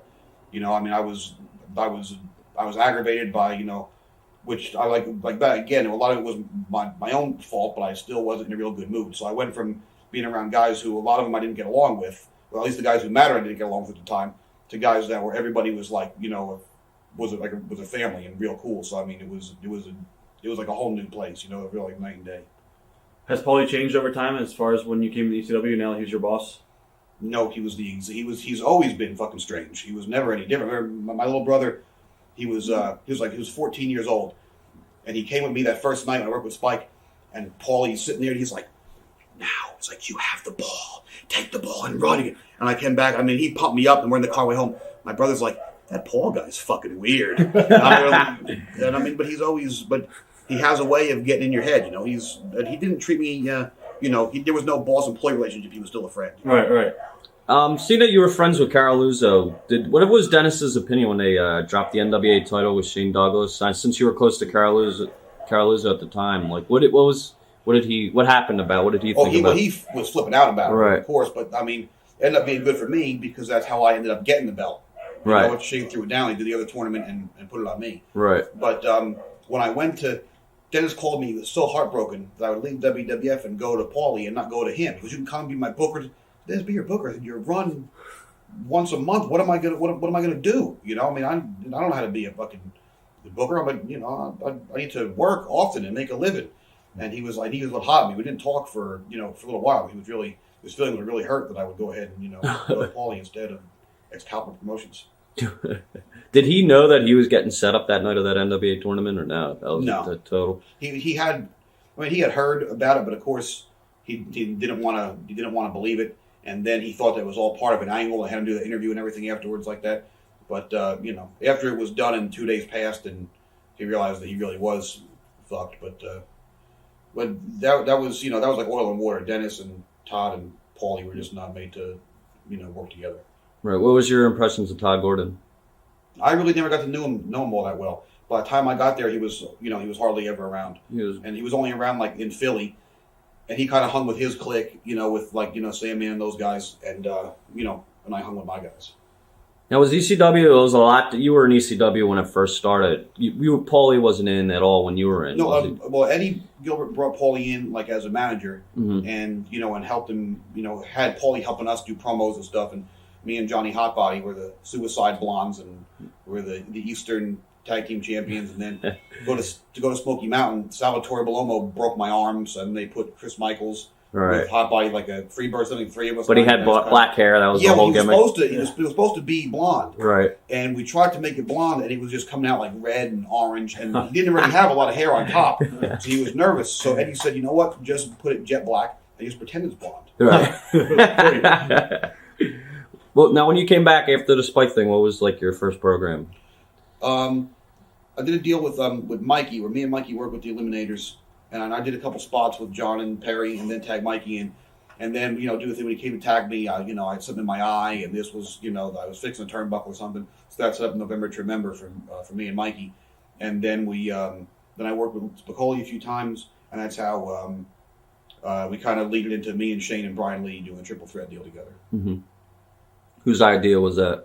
Well, now that Benoit and Malenko were gone, Shane still wanted to have a triple threat. Right. And that was, and the way Paul even put it together just ended up me and Brian. And it was fun because me and Brian had been together so much before already. So we really knew each other well. So it was always, Shane defend the title and me and Brian had tag matches. And didn't you come together? Didn't you fight like Did you work Spicoli? It was Brian Lee and Spicoli. They had that match in the arena, and then didn't you come down or something? Yeah, because we taped the commentary in Ron Buffone's basement where I was sick, and then I always every match comes. I asked Joey if I could do commentary, because they were both former partners of mine. So that's when I ran in and we beat on Louie, and then here came the Pit Bulls, and then there came Shane, and we beat the three of them down. That's when we finally did our 3-finger salute. Right. What was Shane's opinion about how you left WWF? Because he left the same way. Did you guys have that? Yeah, we had the fucking miserable bitching thing together. We would sit there and bitch and complain about stuff all the time. So we were perfect together. We were two miserable bastards. Right. Now, did you have a hard time being on the road and Tammy being separated from you? No, because she wasn't on the road anymore. They would just bring her to TV, and then they would just send her to appearances and stuff, and she would go to the studio and do all voiceovers and some on-camera stuff in front of the blue screen and that, and she would only go to make the TVs. You would still go to some of the shows, I think, with her, right? Yeah, they why I don't know, but they were still giving me tickets to go to TV. I don't know if it was they were doing so much with her, and Paulie was already secretly on the payroll, so maybe they were like, well, what do we do about this deal? Was she going to leave because we're having a lot of stuff invested in her? And Paulie was like, well, if you just fucking let Chris come to TV, and this is I'm just assuming this, and let him act like he's doing something, he'll be happy. So they stuck me in the pre-tape room. I would sit with downtown Bruno, and and they gave me Furnace and LaFon again. We ended up together to help teach them how to do promos. I doubt there was ever fucking filming the camera, or they probably just a cardboard count of a guy standing there like this to make it seem like I was was doing something. I never got paid for anything, but they still let me go to the TV with her and gave me tickets to go and hang out. And the weird thing was everybody treated me much nicer that I was gone than now I was back but not really working for them, and which was probably a dumb thing to do, to have me go and do that, because all of a sudden I got to hang out in a different way with the Jim Rosses and stuff like that, because I was just kind of insinuate myself into places that I probably shouldn't have been, but for some reason they let me do it. So I became kind of chummy with them. And we're in Calgary when Taka and Sasuke had that match, the Calgary Stampede pay-per-view. Yeah. And Jim Ross came to me and said, hey, we really like the stuff you're doing on Paulie's TV. And now with these guys coming in, we're going to do a light heavyweight thing. And a lot of, indie light heavyweight guys. And, we just want to come in, do that same character and stuff. And me being the fucking dick that I was, thinking I was important because I got to work in ECW and hang out at the back of TV and give guys to a fucking empty camera. I was like, what? WWF's always been a big man territory. The belt's just not going to work, so I really don't feel like coming in. Like I was hot shit. Like, what? Nah, I really don't want to. Huh. So that was kind of, another asshole move I made. Right. Now, you actually helped Paul with a lot of booking, too, at one point. Or you helped write storylines and stuff? Yeah, we would, I don't know if it was just because I could put up with Paul more than other people. I mean, it's something I always wanted to do anyway. I mean, every minute of my life kind of revolves around this business. So I wanted to learn everything I could. And Paulie likes to just babble constantly 24 hours a day about wrestling too. So if there was somebody that didn't mind sitting on the phone with him from 3 a.m. to 6 a.m., then so be it, and you got to help him out do stuff. So I freely volunteered to do that, and then I go to the studio and help him do the TVs and stuff. And I mean, Dreamer was always there, Shane was always there, other guys that really, really wanted to be involved and and learn more stuff. So that was fun. And then because I was still going to Vintage TVs, Paulie had me, I would when we did the thing when Sabu and Rob were WWF and they had the banner and stuff like that. I mean, I went to the office, and they gave me the banner. I was kind of just because I was around those guys more often, although Paulie could have done it very well without me. I was just around them, so I kind of got to carry messages back and forth, and I thought I was fucking hot shit, And when we went to Montreal with the Shawn Brett deal that night, why we walked in, I mean, I had no reason to be there early, but Tammy had to be there a little bit earlier. We walked in, the production meeting was over, and Vince starts yelling, "Where have you been?" And I'm looking around like, man, he's hot at somebody. He's like, "I'm talking to you. Where have you been?" I'm like, I don't know. It was the bingo hall. I don't know why. He's like, "Where is that tape?" I said, "I don't know what you're talking about." He goes, "We held the production meeting up for you." I'm like, "For me?" He's like, "I walks away." I'm like, "What the hell?" I go and call Paulie from the production room. Leave a message. I'm like, "Dude, Vince is yelling at me about some kind of tape. Call me back." So I'm just standing by the curtain watching them hook all the stuff up. And Tony Chimmel, the ring announcer, comes over. He's like, "Where's Candido?" I'm like, "I'm here." What? He goes, "There's a Raul on the phone for you?" I go, "What?" I go, "Hello?" He goes, "This Chris?" I'm like, "Yeah." He goes, "This is Raul?" I said, "Who the fuck's Raul?" He goes, "It's me." I'm like, "Paul, what the fuck is wrong with you? What's going on?" He's like, well, it was before our November to Remember. We had cut a promo because it was their, what they call their Survivor Series, like Gang Rules or something like that. So we did some promo like knocking that whole thing, and apparently they were going to air our promo on Survivor Series to help us plug November to Remember. And Paul had just told me this. Well, why didn't you? He's yelling at me about some tape. He goes, they're doing something with Shawn and Brett, so I didn't think he'd want to be bothered by it. So I was like, and this is in the afternoon. I'm like, what are they doing with Shawn and Brett? So I mean, I don't know if the whole thing was really a work or it wasn't work, but there was apparently Paul knew something underhanded and tricky was going on. Right. Oh, that's great. What are some of the ideas that you're actually responsible for in ECW as far as like your booking concepts that got used? It was never ideas. It was like he let me do finishes and stuff like that in matches where, like, one of the things about people like, oh, ECW, Paulie was a genius, this and that. He was a genius in that he let the boys do what they wanted to do. I mean, there wasn't a guy who would come and say, okay, you're doing this. We would just get together and put together our own matches, put together the finish and stuff. But when stuff mattered at certain points and certain things needed to get across, Paulie was like, maybe if, you just like, hey, tell the guys, hey, how about try this, and that. I mean, I wasn't like an office guy with a fucking pencil behind my ear and a paper, walking around trying to be important. But we would just sit there and come up with, I mean, nothing that was ever, I would write something out and give it to him and say, okay, we'll do this. It was always like a team effort of, we'd sit around eating Chinese food at Ron Buffon, the camera guy's house, with, Dreamer and Shane and Paulie. We would all just throw stuff out, and with all of us together, it just would become something, As far as, actually, Tammy would come to some shows too, right? But she was, enjoying herself more there than she was in WWF at the time, actually, too, because another thing we didn't realize at the time, what they were trying to do with her, being on the Single Dow and the Entertainment Tonight and all this crossover stuff, they were trying to get her to be a crossover person. Like, they offered her the Playboy deal previous to Sable, but she said no, not because she was upset about the Playboy thing, but it was because they kind of told her, you're doing it and you're going to do it, you're full nudity for this money, this amount of money for partial, this amount for this. It wasn't like, hey, do you wanna? And plus she was like, didn't want to do, I think in her mind she really did kind of want to do the other stuff and not just do wrestling. She enjoyed being on the Entertainment Tonights and doing other TV shows and all. But I was like, you're not a fucking actress, you're the female Jim Cornette, you're a heel manager, you're this. And I would constantly be on the phone arguing with Jim Ross, like, why is she doing fucking, she just come out modeling a fucking t-shirt.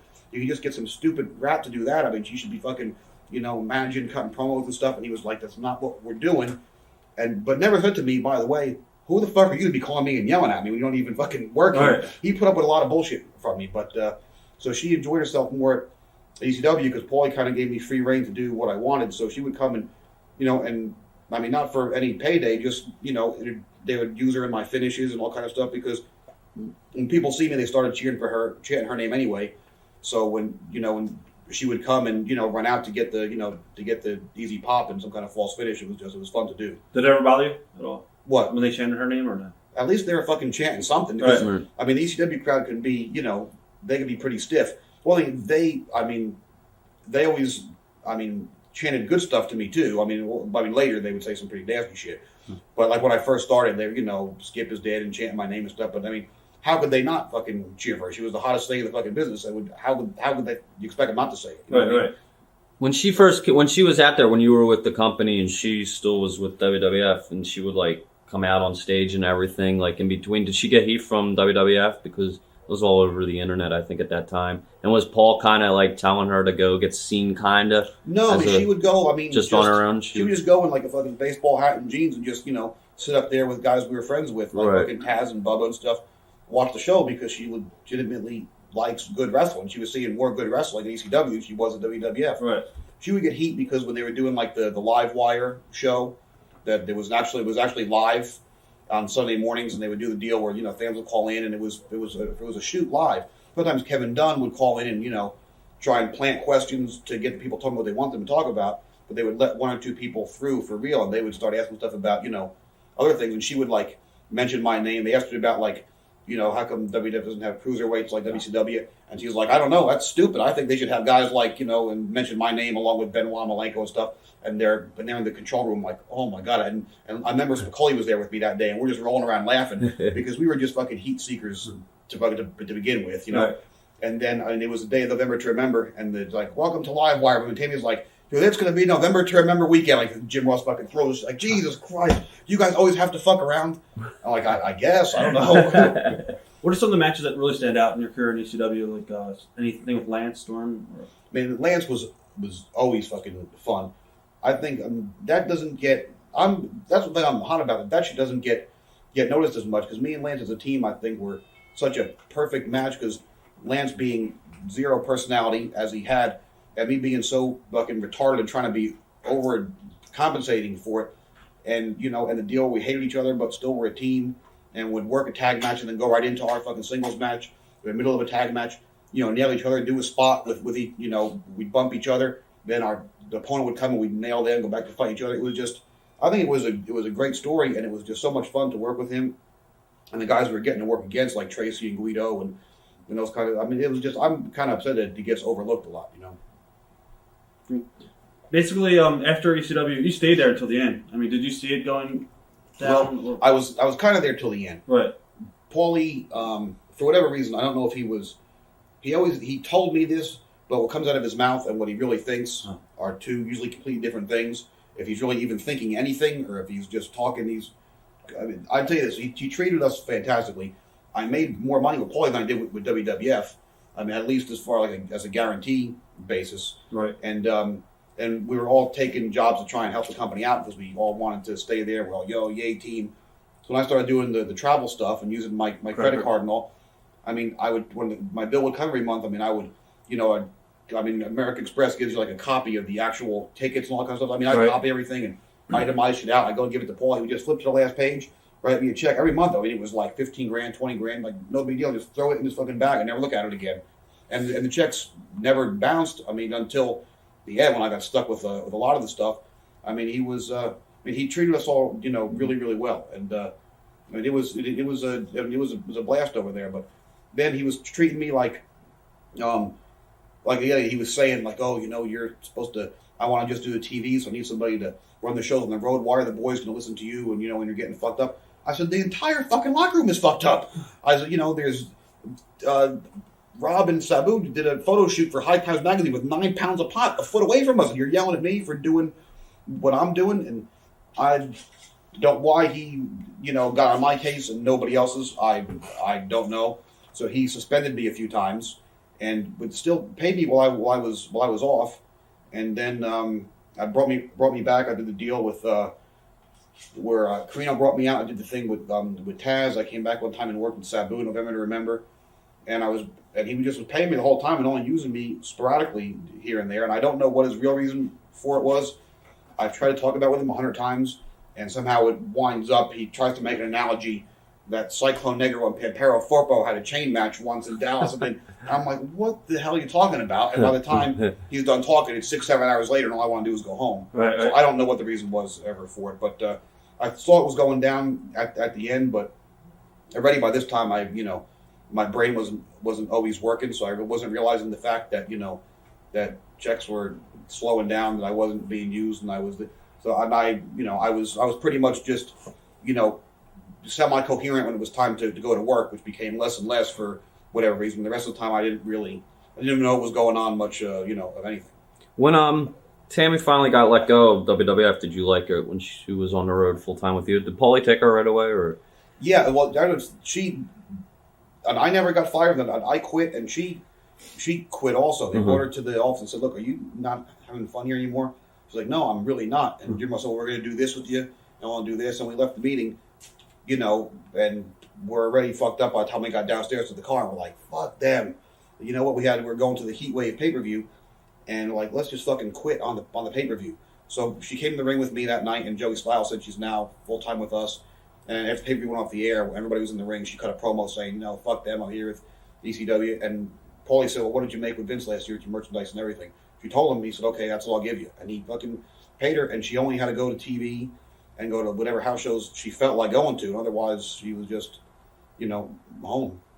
When was the first time you actually started using drugs? And how'd you get introduced and all that stuff? I was like super, super straight because I figured, fuck, if I want to be in wrestling, I got to be athletic. I can't drink or anything. God damn, what the fuck, you can't do that if you're going to be a professional wrestler. And then when we went to WWF, you would kind of hear things, but we were still so new that we got kayfabe and all that stuff that everybody was doing. But then Tammy got her tits done for the first time, and her doctor gave her a whole big sample bag of just samples of Vicodin. She was like, I don't need these. I mean, now we would have been, a year later, we would have been fighting over them trying to get to them. So we were like, Tom, do you know what these things are? Do you want? He's like, but give them to me. Like, you know. And then it was a time that we were riding with Shawn and the kid and Scott Hall and stuff like that. I was like, fucking man, it hurt. I can't sleep. And Scott's like, do you ever have a Xanax? Huh. And I'm like, no, not really. I really don't, take anything. And he like gave us one, and we were like fighting. Should we take it or not? And I'm like yelling at her, like, I don't think we should. She's like, well, what do you think? I don't know. So I called Tom, like, Tom, what do you think I should do? He was like, just give it to me. I'll get rid of it. and then we were in Prince George Island. And we had to go from Prince George to Vancouver to Toronto, and go through customs, and then pick up our bags again, go from Toronto to Newark, and then go from Newark home. And that was the first time I ever took anything. Davey Boy gave me a big Xanax bar in Prince George Island. All I knew was I woke up on my living room floor in Mattawa, New Jersey. And that started a little bit of a run there. As far as like, so the WWF is when you first, got into the drugs and stuff like that. Yeah, it was pretty much, it sounds bad, but it almost is a necessity when you're working that often and taking that many bumps, especially in that ring then, was so fucking hard. Right. And the travel was just like, made no particular sense. You're from, like Seattle and Binghamton and fucking San Francisco and then here. And you're so revved up when you come out of the ring and stuff, you can't go back to the hotel and close your eyes and go to bed. And you got to be at the airport at 7 o'clock in the morning anyway, so you need help going to bed. And then, and I was never a big upper guy, but then it helped, kind of help getting up and then help not hurt. And then just stuff that becomes a habit just becomes a habit. You know what I mean? Whether it's taking something or just you have a routine that you do during the day, just becomes, if you do something regularly, it just becomes habit forming. And when your schedule is to get up, go to the airport, go to the gym, fly somewhere, go to this, it just became part of the habit. And I don't think there's anything wrong with it if you can control it and do it properly. But I just later on found out that I couldn't control it and do it properly. I was going to ask you, what do you think made drugs so appealing to you? Because they're fucking fun. Huh. Seriously, if you can't go to sleep and your body hurts, if you take something to go to sleep and you wake up and your body feels better, but then also, like I said before, everybody in this business is a fucking misfit. I just started TNA the other day, and me and Raven and Scott Hall and Conan were sitting. Everyone's gone from lunch and wants to sit at the table together. Kevin Nash walks up. He's like, what the fuck is this, an NA meeting? And that's what we were actually sitting there talking about, because now all of us are no longer doing that stuff, but it helps us sit there and talk about it and, and joke about, hey, man, we did this and blah, blah, blah, because it makes you almost feel like you still are having fun. And the guys that can still do it and not get in trouble and not fuck themselves up, more power to them. But I just couldn't stop at a certain point. Like those somas, if I had two, makes your body feel fine. And you do get a little buzz, and there's always something. You're always, as much fun as we're supposed to be having because we're doing something that we love for a job, there's always something that, in the back of your head, like, oh man, I'm not getting used right. I'm probably going to get finished up. I'm probably going to do this. We're a strange bunch of people, so something that kind of levels you out and makes you feel better and stuff, it's sometimes helpful, but it's just, if I have two someones, I'll take two. If I have 100, I'll take 100. If I have 1,000, I'll take 1,000. I can't regulate myself. Right. Now, as far as I'm going to ask you a lot of questions about drugs coming up, but as far as Tammy taking the drugs and getting into the scene, she wasn't really in the ring taking bumps or anything like that. She was, traveling, but it wasn't a crazy travel schedule. What do you think? Well, it was a crazy travel schedule when it started, because we were still doing like 40-day runs, home for 3, gone for 30. But there was like pressure on her to be the top girl in the business, be a fucking, 105 pounds, do everything fucking right. Look, like the old Stacy Keebler got heat or something a couple months ago. They wanted to do an appearance when she got to the building, and she was like, no, because the girls can't drive 3-4 hours, get to a building and go straight and do a meet and greet, because they don't look the way they're going to look on TV when they get there, and that's pressure on you, you know? And then plus you're around everybody else doing it, and your husband's in the room with you doing it. It rubs off. Was Tammy doing stuff in WWE? I forgot what she told us when we did our interview. Yeah. Okay. So basically, when you got to ECW, you were already into the drug scene and stuff like that. Is it true that Nicole Bass's husband was pretty much one of the guys that brought the heavy drugs around the locker room? Or was it just pretty much it? No, Nicole Bass's wife had some stuff, but we were never like a real heavy drug people. We were like, like a pain pill thing, and mostly the fucking somas were our deal. But Bob Bass would come around with, like the New Bane and stuff like that. I mean, he always, if you needed something, he always had it. Right. So what was your drug of choice? Would it be somas and? Yeah, somas. That's for some reason that's the wrestler drug of choice for some reason, and I didn't. I mean, it kills your pain better than Vicodins do. It gives you, a buzz that's kind of a happy feeling thing. But then it's like, after I stopped taking them for a while, I hurt myself, and probably 4 months after I got back from Puerto Rico, I hadn't taken anything. And a guy had given me like 3 of them. And I didn't want to say, be a dick, like, I don't take them, get away from me. He was like, here, man, take it. I'm looking at him. It took me like a day. I'm like, man, am I going to be a real fucking scumbag if I take these now? I'm not going to be able to stop again. And, and I was like, you know what? I mean, fuck, I got to go to the gym. My neck hurts. If I just take one of them, it's not going to do anything. And I fucking took one. And before, I could take, like 6 or 8 before I go to the ring and just, like, feel good. I took, like, one, and I started getting, like, a little whoa, and I just fucking threw the other 2 out. Because I was like, I didn't like the fucking whoa, but I knew in about 10 more minutes I would like it. Right. As far as, let's see. In ECW, how out of control was the drug scene? It was, I'll tell you this, I know, everybody, kayfabe, I don't do this and that. I was riding with Taz for a while, and Taz does nothing. He drinks coffee. So if I had kept riding with Taz, I might never have ended up in this situation. If Woody hadn't gone ahead and called the police, it would never happened. But pretty much everybody else had their thing of choice, Right. But when people are, falling off fucking ceilings or tables on fire, shit hurts. Oh yeah. What was the boys' opinion when, with Louis Piccoli dying and everything like that? What's bad about it is, me and Louis were close long before we got WWF together, and then what happened to him, as hard as it should have hit us, we were all, crying and sad, and it still, and it bothers you when you think about him. But as much as right then, all of us, Rob and Sabu and myself that were that close to them, should have, let's never do this again. And previous to him, Eddie Gilbert helped me out so much. And Buddy Landell called me one day, and after we lost Eddie in Puerto Rico, that too should have been a wake up call. But as bad as it was, you were like, well, damn, that's horrible. We lost a great friend, but let's make sure we never take 1,000 a day anymore. Uh-huh. Here, you want 5? It's a sad thing. That's just the way it was. It has to be something that just clicks in you for whatever reason to make you want to stop or not be stupid.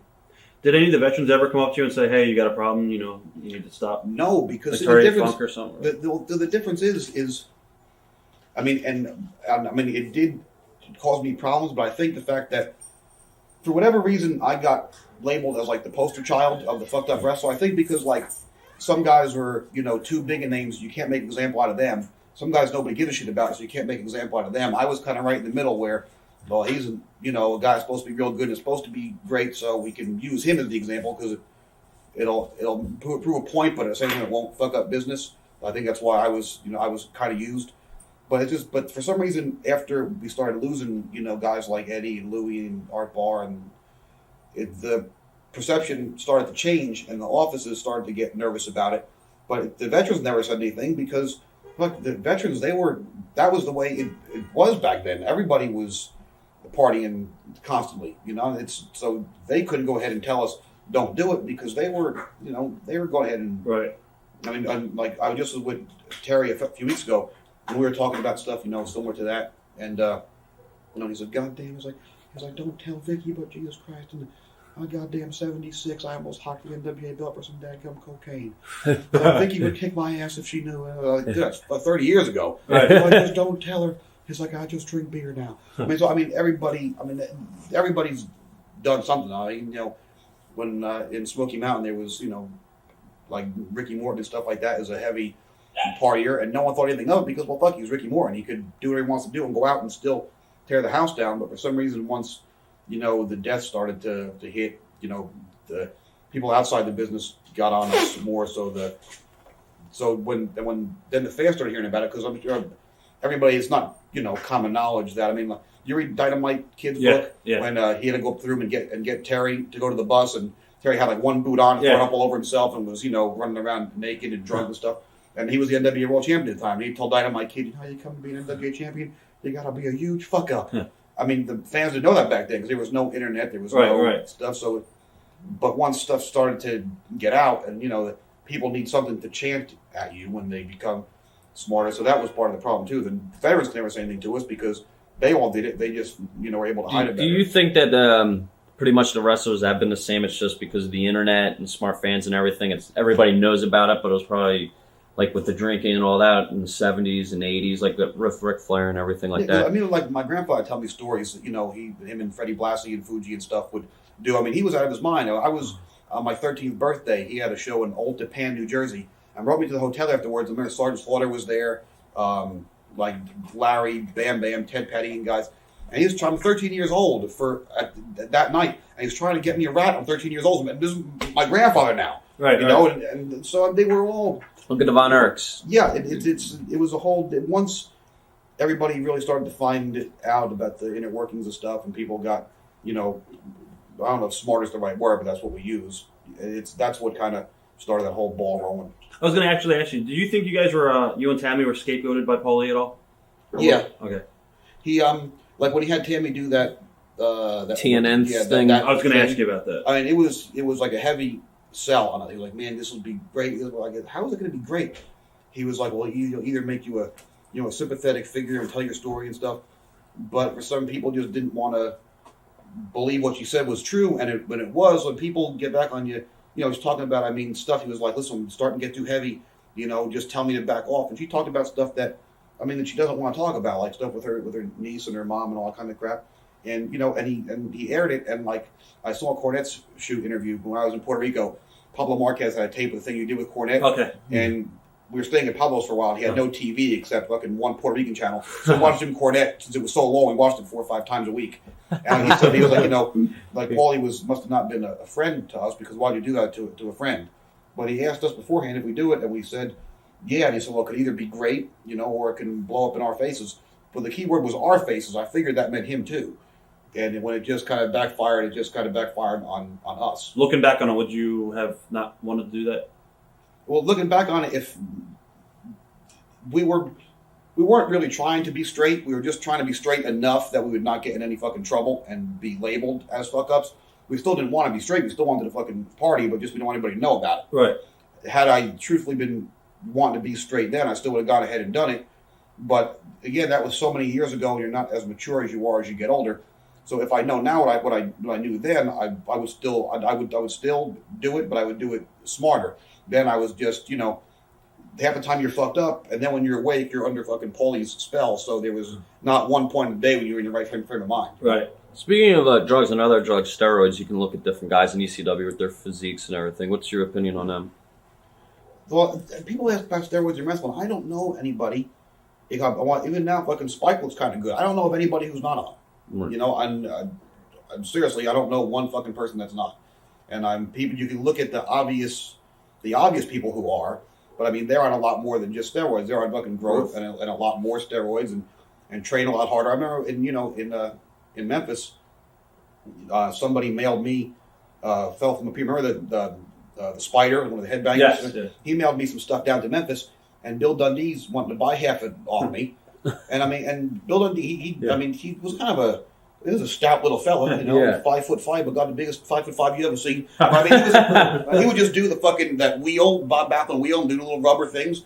But, he's not a guy, when you think of steroids, you don't immediately think of superstar Bill Dundee. Right. But he was, everybody is. What's your opinion of his son? You've known him probably a lot. Jamie's fucking good. Yeah. I guess I want to say Jamie's great, but again, that's all because you're a fuck up like Jamie. But when Jamie came to WWF was when I was just going to the TVs, and we would walk into the lunchroom, and it was me, Jamie, Wolfie, and Tracy Smothers, and we'd get our lunch thing, and we'd walk toward a table, and we were like the fucking heat click. We'd come in, and people would be like, from there. The day Paulie and we were in Delaware somewhere, and Paulie and Tommy and a couple other guys came to the TV, and that day they had passed out memos the week before saying we don't want the guys wearing any other wrestling shirts people were doing run-ins wearing like Gold's Gym shirts and stuff, and because the guy in California used to like hook up all the boys with shirts and let us train and stuff. Then there was heat between him and somebody, so like, we don't want you wearing just Gold's Gym stuff on TV anymore. We don't want you wearing anything with like a name brand symbol, like a Nike or stuff, and no other company's wrestling stuff, going through town because it looks bad. Now there's like a dress code. Then they didn't want somebody in WWF wearing somebody else's shirt because why would you wear that shirt if you're a WWF guy? You're supposed to be a superstar. And Jamie and Wolfie were only being used on Raw, and I loved them. And I was getting to bring in guys that I wanted to bring in. So I brought in Tracy, Tommy Rich, Tommy Rogers. I brought in Jamie and Wolfie. So they get the memo, and it was mailed to them. And we're going to Raw. They came that weekend with us in ECW. And then that Monday, we're all going to the Raw together. So we get there, and Jamie and Wolfie, Tommy Dreamer pulls up. He goes, "Shit, you got shirts?" Go in Tommy's trunk, and they're just putting on. Jamie had like an Eliminator shirt, and Wolfie fucking got whatever, like a team tag or something. And they walk in, and somebody looks at him. They're like we just got a memo saying don't do that. Or like Arnold Skull or something. It's like, look at these guys. They're like fuck y'all, fuck you, we're fucking ECW. We let these guys. That was just the way they were. That's kind of what I was too. We just looked for fucking problems. And we thought it was cool, but I mean, it took me this long to finally start making a comeback. And Jamie Dundee, I talked to him about a year ago. He called me over to my mom's house. I got the number. I have no idea. I visited my mom. She goes, "There's a Dundee on the phone." I figure it's just somebody ribbing me. Hello. And he goes, "Fuck, Candido, what's going on?" I'm like, "Jamie, how'd you get this number?" He's like, "I know how to find you, motherfucker." I said, "What are you doing?" He's like, "Well, I'm out of jail." Well, that's good. I was like, "You still working?" "Sometimes, but I got a great gimmick now. You know what I'm doing? Daycare." Who the hell dropped off their kid? I haven't spoke to him since. I don't know how well that is going, but what was the drug scene like in WWE? It was not as. It was pretty much as rampant as in ECW, but in ECW we were so vocal about it, and WWF, people were a little bit quieter about it, but everybody was doing something. There was more or less some was to go to bed and Viking because you're hurt, where in ECW there was a lot more stuff. The schedule wasn't as bad. The bumps were worse, and it was a lot more accepted. You didn't have to try and hide anything, Everybody just did what they wanted, right, looking out in the open. Did anybody actually ever refuse to work with you guys, I guess because you were out of it in ECW at all? No, that's one thing I never did. I never went to the fucking ring fucked up, ever. I mean, there was a couple guys, like Shane didn't want to work with Sandman because he was drunk when he went in there. I've worked with Sandman 1,000 times, never in ECW, except maybe one or two little runs together. Right. And we never even really talked when we were in ECW. There was no heat. We just were in different little groups. And we were in Michigan a couple years ago, like 2-3 years ago. And also we just they made us, for some reason, Sabu's cousin there, the Captain Eddie, made me and Sandman the fiery babyface tag team. And we just kind of just clicked, and we're like, why didn't we never hang out together in there? He's like, because fucking Shane was a dick. He didn't like me. We just, and Sandman, I got the groin surgery, it was probably 2 years ago now. And I had worked for Frank Goodman that night. He's like, "Who do you want to work with?" "I'll work with Sandman." He said, "You just got groin surgery today at noon. You're going to work with Sandman?" I said, "Because I know he'll take care of me." I said, "He's dangerous only to himself." That's like him and Sabu both. But they'll take care of you, no matter what. But no one ever, I never went to the ring fucked up in ECW. At least not more fucked up than anybody else was. And there'd be nobody there saying, "I don't want to work with them," because there was nobody that was totally straight beside Taz. Anyway, and me and Taz never had a problem with each other. Right. I think you wrestled Sabu one time in New Orleans. Is that real hot building? Didn't you injure your ear or something? No, the ear was in Boston. Sabu had his spike in his boot. He was spiking me on the floor. Wanted to put it into his boot, and it kind of came out his tongue, his laces. And him and Rob wanted to do the Rolling Thunder on us. Sabu came over the top, and instead of doing the Arabian leg drop, he did the Arabian Soma. My toe got caught and fall. As it fell on me, he came out with his boot, hit me in the ear, and the spike was sticking out. And it cut my ear. It was hanging by my earlobe. Ooh. And I knew something bad had happened because it hurt, but I didn't know it was that bad. So I just started trying to do my Terry Funk flop around like a fucking fish. And I looked over and I saw Tammy on top of the wall, the Revere dog track. Yeah. Everybody's peeking out. I saw her eyes I grabbed my ear. I'm like, I feel blood squirting out. Rob and Sabu put me and Lance on a table, head to head like this. And I'm holding my ear going, oh, shit. Lance just looks over very calmly with his tremendous personality. He goes, "What's wrong?" I said, "I think my ear is off my head." He goes, "Well, get off the table, dude." So I just got up and walked into the back, and then I fell down. Then I was scared. Right. At first I was like, "Oh, it hurt, but no big deal." Well, then when I know something's wrong, then I'm a big pussy. I'm like, "Oh my God, my ear left my head." So, we had the fake EMTs that were always there in ECW. Well, Balls comes running thinking it's the fake ones that are on me, but they're real EMTs were there. I don't know, I guess a dog got hurt on the racetrack or something. So they come on, they're looking at my ear. Balls comes over, his match has been over for 2 hours. He's still fucking juice pouring out of his head. 400 pounds, sits on my chest. Get away from my friend! And his nail and the fucking real EMT's throwing him off me as he's crushing me and bleeding his Balls Mahoney disgusting blood into my wide open ear. That's my buddy who's helping me out. Nice. So I've tried pretty much everything except like crack and heroin. I never was that far down the dumps. But I mean, I was just a pillhead. It was pretty much I would just take Somos all day, and that was pretty much my thing. I mean, I was on the Nubane for a while. That was a big thing, you know, around the boys for a bit. But all I did was just take a lot of pills. I mean, I didn't, you know, I wasn't a.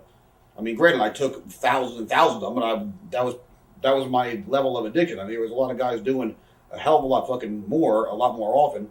And how I think part of the reason because when they first started saying something, well, there's an easy target because there's two of us, right? And if you read which I stopped doing after a while, you know, people on the internet, they're fucking people that don't leave their fucking house, you know, except to go to their local fucking indie shows. And they had never fucking had a girlfriend in their life, so Tammy's another easy person to pick out because, you know, they're a bunch of fucking idiots who sit there and look at wrestling and fucking porno. Right. So then when they have something to say about a girl, say it, whether it be good or bad, because it's their only interaction with a female they're ever going to fucking have. It's true. You know, so they had both of us to fucking knock, both of us to stay stuff too. So, but what made it worse was, I mean, I was fucked up, but I'd be on the fucking computer fucked up and getting fucking high, like, fuck you. I remember fucking emailing back that Dave Shearer. I don't even know who the fucking guy is. Right. So I fucking kick your ass. Why the fuck are you answering back? It just, you know, that's one of the reasons, like, I had got more heat with, like, Kevin and Scott and those guys because I was an easy mark because they do something and you get hot about it, you fucking sell the rib, you do it more. I mean, I've done it myself to other people. You know, when you rip somebody, you're trying to, like, dude, fucking calm down, and they get all hot and fucking sell it, now you're a fucking easy target. And you have nothing to do all day. You're traveling, so fuck with somebody, so you continually do it. Right. You know, so I kind of instigated the fight. Had I not, you know, gotten to argue with the people, it might have fucking slowed down. But then I threw my computer out the window years ago, and when they still kind of kept on me, you know, from what I know, but I really never checked it out. Did you guys ever like want to like separate from each other, you and Tammy, maybe to get help? Maybe were you guys like a bad influence on each other at any point? We didn't think so. I mean, it was. Maybe comes up as an idea now. You should have fucking told me that 5 years ago. I don't know. It never really entered our head. I mean, Paulie, you know, wanted us to go to rehab one time. We went to this place, and we go to the door. They go where you're going to sign in and get all the information. And there was some dude in a fucking straitjacket dragging down the hall. I'm like, we're not going here. But I mean, we went for like counseling. We would go twice a week, and we went and got piss tested every week and stuff. I mean. And so much really don't show up, so we stopped doing everything else beside that. Right. You know, because it wouldn't show up as anything strong. It's not a narcotic, so they're not even testing it for it. So our piss came up clean, so we weren't on nothing except that, which is not even looked for. So you weren't ready to help yourself. You just wanted to be able to pass the test to go back to work. Okay. As far as ECW when it folded, were you guys surprised when it folded? I'm going to get back to the drug talk and all. Well, no, because it was still open for a while after I left. Right. I'm on the phone with Paulie, and we're going over finish. They had put me and Rhino together, and we did a little deal with Lance and PJ, and we're going to Nashville, and we were coming up with a finish to put the belts on me and Rhino. So it's like 4:00 in the morning. We said, all right, he has to go to LaGuardia. I got to get to Newark. I said, all right, man, I'll see you in Nashville. I had done all the tickets for 2 years.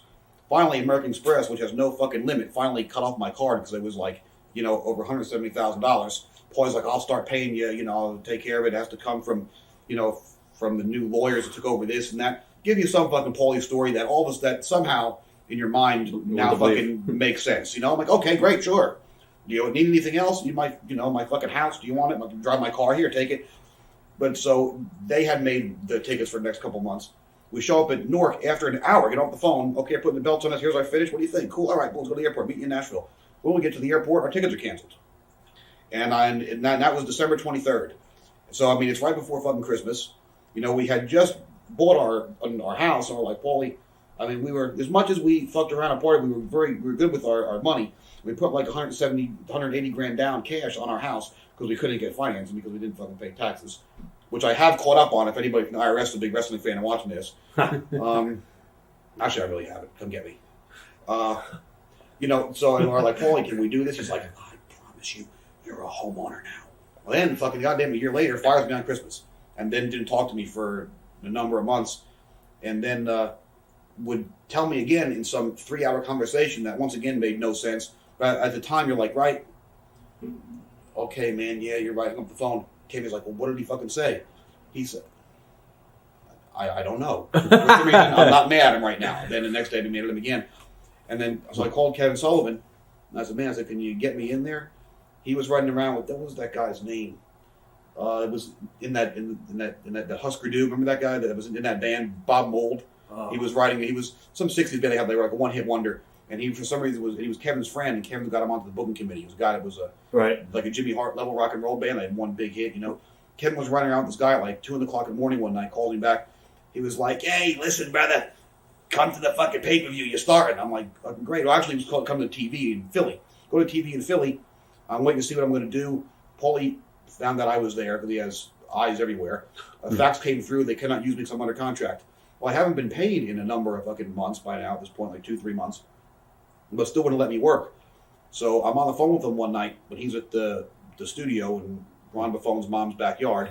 And we're arguing on the phone, and my dad's driving me up there. We get there. I kept him on the phone the whole way. We get there. We kick in Ron's back door. His mom thinks there's burglars there. We're fighting. And there's fucking, my dad is not ready to beat the fuck out of this guy, and I'm ready to fucking fight him. Tammy was already fucking passed, and she was just going to light the whole fucking house on fire.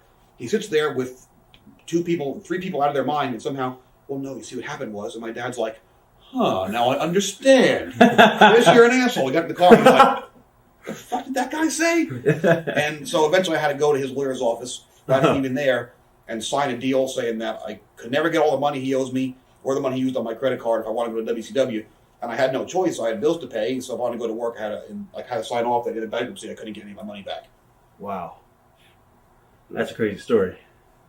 Did it bother you immediately that after ECW closed that Paul had a cushy WWF job while other guys had to, basically drown in debt? Oh, fuck yeah. I mean, when we built that house, that was, our dream house. She put it together from fucking what tile she wanted, this and that. It was, I literally did break my neck for it. Like I said, as much fun as we had, we saved a good amount of money, put everything into it, and I had to sell it to pay off fucking Paul Heyman's bills. How did that affect your friendship with Paul? Was it pretty much done? For some odd fucking reason, I don't know how it because you put yourself in his situation. Well, and if it was me, I'm a fucking sap and an idiot. Kind of like if it was like me or Sabu, we would have went ahead and killed ourselves to make sure that our friend would have had his bills paid. But a regular person, which Paulie is not regular, but he's not Sabu, who's who would cut out his heart for you. It came time, who's going to lose their house? Is it going to be Paulie and his mother and father, or is it going to be Candido and Tammy's house? When it comes time to it, it's going to be not me, it's going to be you. Right. So you couldn't really expect much more.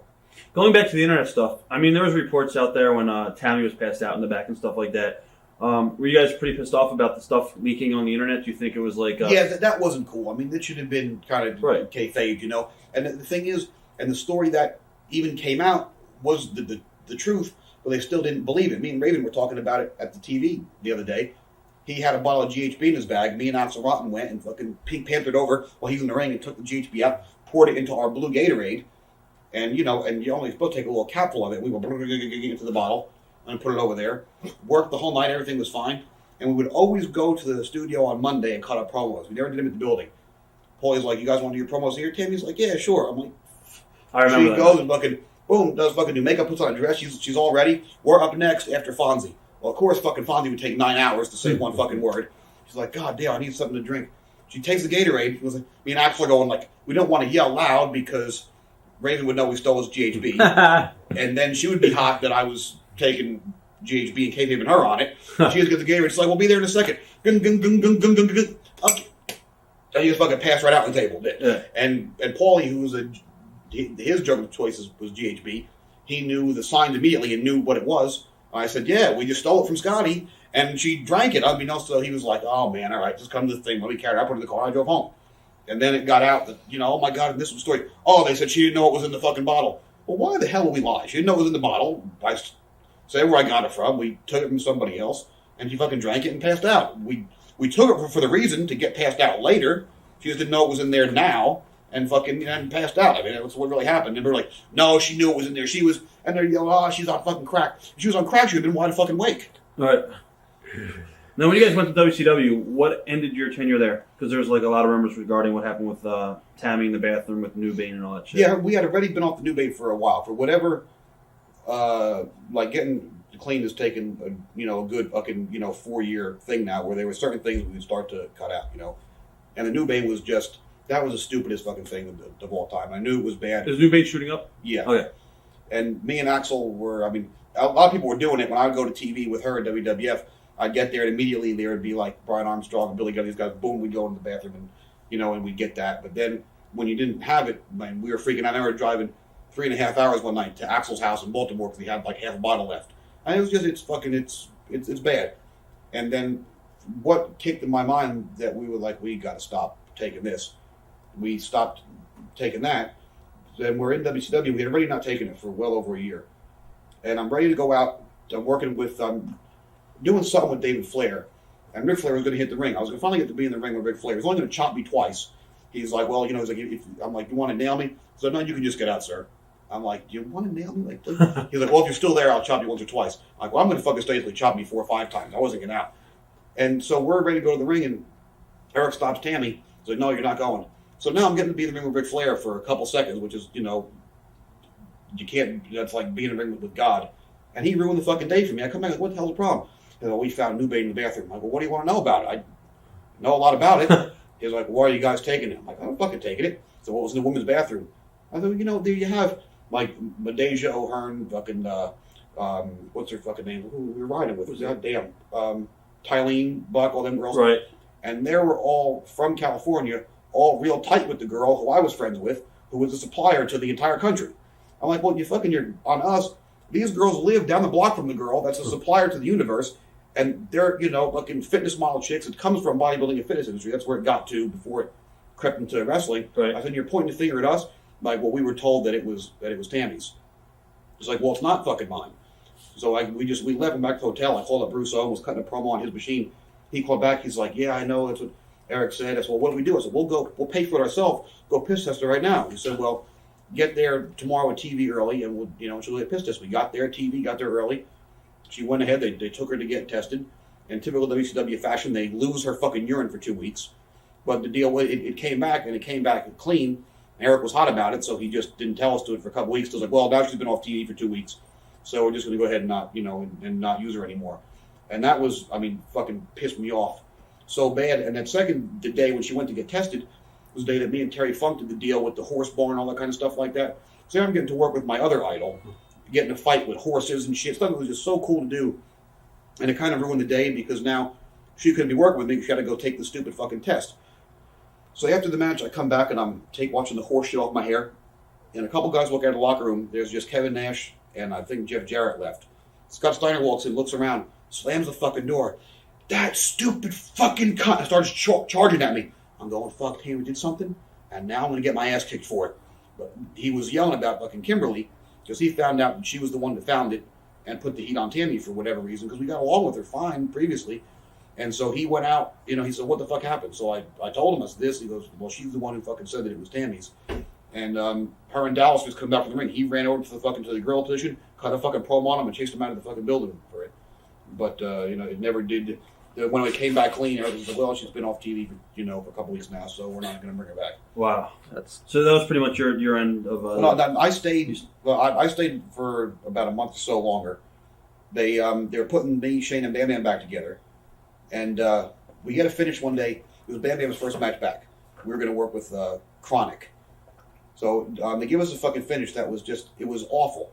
The deal was I had to come out and cut a promo saying, hey, I got a mystery guy, and out Bam Bam comes. They beat my ass the whole time. I finally tagged Bammer, he comes in. They're supposed to feed him and fucking bump. Well, they're not going to fucking feed him and bump because they don't want to fucking sell for anybody. And so, and they gave us some finish. I forgot what it was. It was really, really stupid. The one Eric gave us. I went to Russo and said, hey, this is fucking dumb. We came up with something that we thought was better. It might not have been. He said, okay, you know what? Do that. I'll go tell the truck and all that kind of stuff. We go in the ring. I cut the promo here because Bam Bam, we have the match. It was still fucking horrible. The finish gets fucked up. I had to take the top rope off. and all that kind of shit. And we did it in the afternoon. I spun the gimmick 3 times. Right. Turnbuckle rope came right off. At night I get there, and there's the fucking pyro thing in the way. I'm going, fuck, I didn't want to bang it too hard. I was going to start on fire. So it killed like a minute. That right. It was fucked up. But it was fucking thunder. Nobody watched it to begin with. They could have edited it anyway.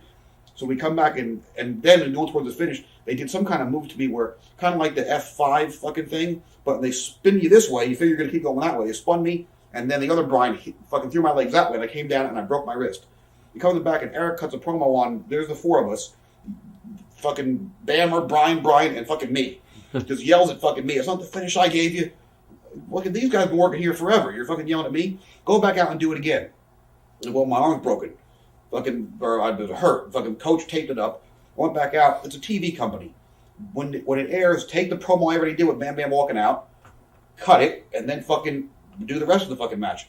I had to go back out 5 minutes later in front of the same people, cut the same promo, try to act surprised that, hey, here goes Bam Bam Bigelow. We didn't know that was going to fucking happen. Right. We go out and had a horrible match. They do that, and Eric goes, you know what I really want from you? You know those crazy bumps you take where it looks like it really, really hurts? I want you to take more of strange bumps, like shit on your head, you know? I said, well, because it does fucking hurt. If I was in control of myself, it's okay, but not with those retards fucking launching you. And I cracked my wrist, and then I cracked my forearm. I came to TV next week with my arm in a fucking sling and a cast up to here. He started yelling at me again. He goes, well, we need you. He goes, can you cut that lower and still work?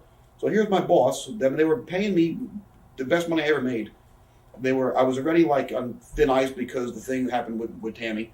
And that's just me. My boss was going to tell me, cut your cast off and work, and I tore my bicep. I didn't take a fucking day off. Paulie was just like, you must charge on. I was still in that same mode. Like, I'm going to earn my money. I'm going to fucking work. I cut my cast off. Well, I cut it below my elbow.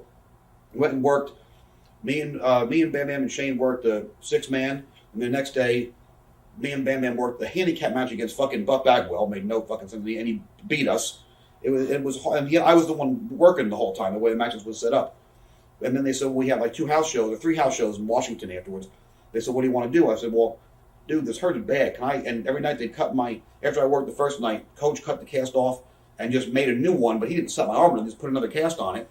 I said, can I at least go home and just get my arm set again because it hurts fucking bad and put in a cast that like is tighter or something? I said, okay, go. I went from Newark Airport. My mom works at the doctor's office. I called my mom, went right to the orthopedic. He set it, put the cast on. I went home and get ready. The next day I got to leave again. So I'm washing my shit. Terry Taylor called me. He's like, hey, man, like, Eric, it's not working out. Well, it's not working out. I was like, well, we still got to pay you, for another 180 days. But then that's it. So I just came home and fucking I'm packing my shit. I'm ready to leave. I'll be in Yakima tomorrow. He's like, well, that's what he said.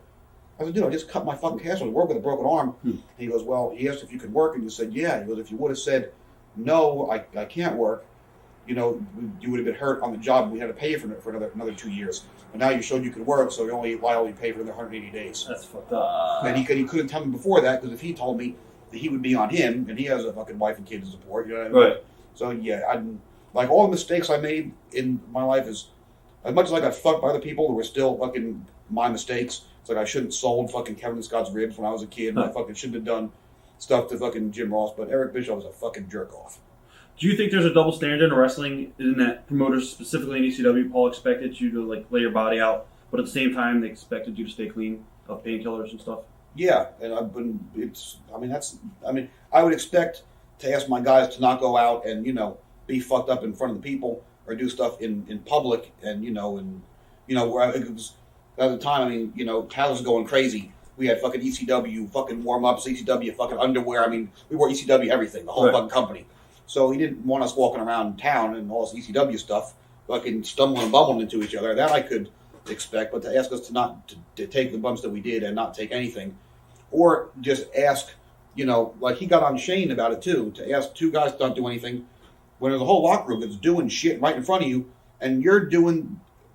Paul's, guilty of a lot of stuff himself, Right. And I don't know where he came up with just, putting the heat on me and Shane and Tammy for all that stuff. Why do you think Paul kind of like killed the push with you and Rhino that you guys were getting? I have no idea. Well, you know what? No, I do know. And that part, I think our matches were fucking good. Like I said, we were still supposed to be getting the belts until he fired me at the last minute. But one night I came back, I think we're in Chicago. And we had no new bait. But Axel had that special K or that kind of Right. something like that. And we were apparently up pretty soon, and they couldn't find me. You ever the building was a strange building. It had a big attic with like big stained glass windows in the attic that were like a big church window kind of thing. And you pull the chain, it would swing open like this. Was it where Al Capone's room was in Chicago? Was it Aragon or something? Yeah, the we Aragon were ballroom. there. Well, we were pulling open this window. It was a gigantic fucking gimmick. I mean, you could stand. So we opened this big window, and me and Axel are standing, special K'd up on the ledge of this building above Chicago. And Tammy's here screaming, "I need you to come upstairs." It's like, hurry up, we're on next. And me and Axel are swaying in the wind, fucking 9 stories above Chicago. And I'm sure that somehow got back, so he probably wasn't, pleased about that all that much. But I mean, not like anybody else ever, didn't do things very similar. Right. What happened with the? You were involved in that match in New Orleans on pay-per-view with the 6-man where everybody was fighting at the end. That was the worst match in history of fucking professional wrestling. I finally got to be in a main event of pay-per-view, and it's the worst main event ever on fucking wrestling history. There was just, I don't know. Me and Rob, for some reason, weren't getting along very well at the time, but we were never real close. We had like a friendly competitiveness, and when we were in there, that we always worked together fine, but we just didn't hang together. But I was always cool with each other because we were both so close to Sabu. And me and Sabu were always tight, and me and Taz always were, but Shane was hot at somebody, and Sabu and Taz didn't like each other, and it was really weird, and then so I was just like, man, this is fucked up. I don't want to. This is bothering me. I don't want to be bothered by it. And then we went out there and and it was fucking horrible. I don't really recall it much. I have a tape of it. Somebody made me of like a lot of my matches. And when somebody will come over and want to see a match up, and then when that match comes on, I've watched it I think once maybe, and I never watched it again. And then the week after was when Van Dam hit Taz in New York with the open hand before the show. Oh no, that was Freeport. Oh, it wasn't. Yeah, because we were in the back in like little tiny like elementary school seats or something. And Rob walked back and fucking smacked Taz, and Taz fell over. And I didn't know if we didn't go jump him because the smack hurt, or he just didn't feel like getting a fight. But I don't know.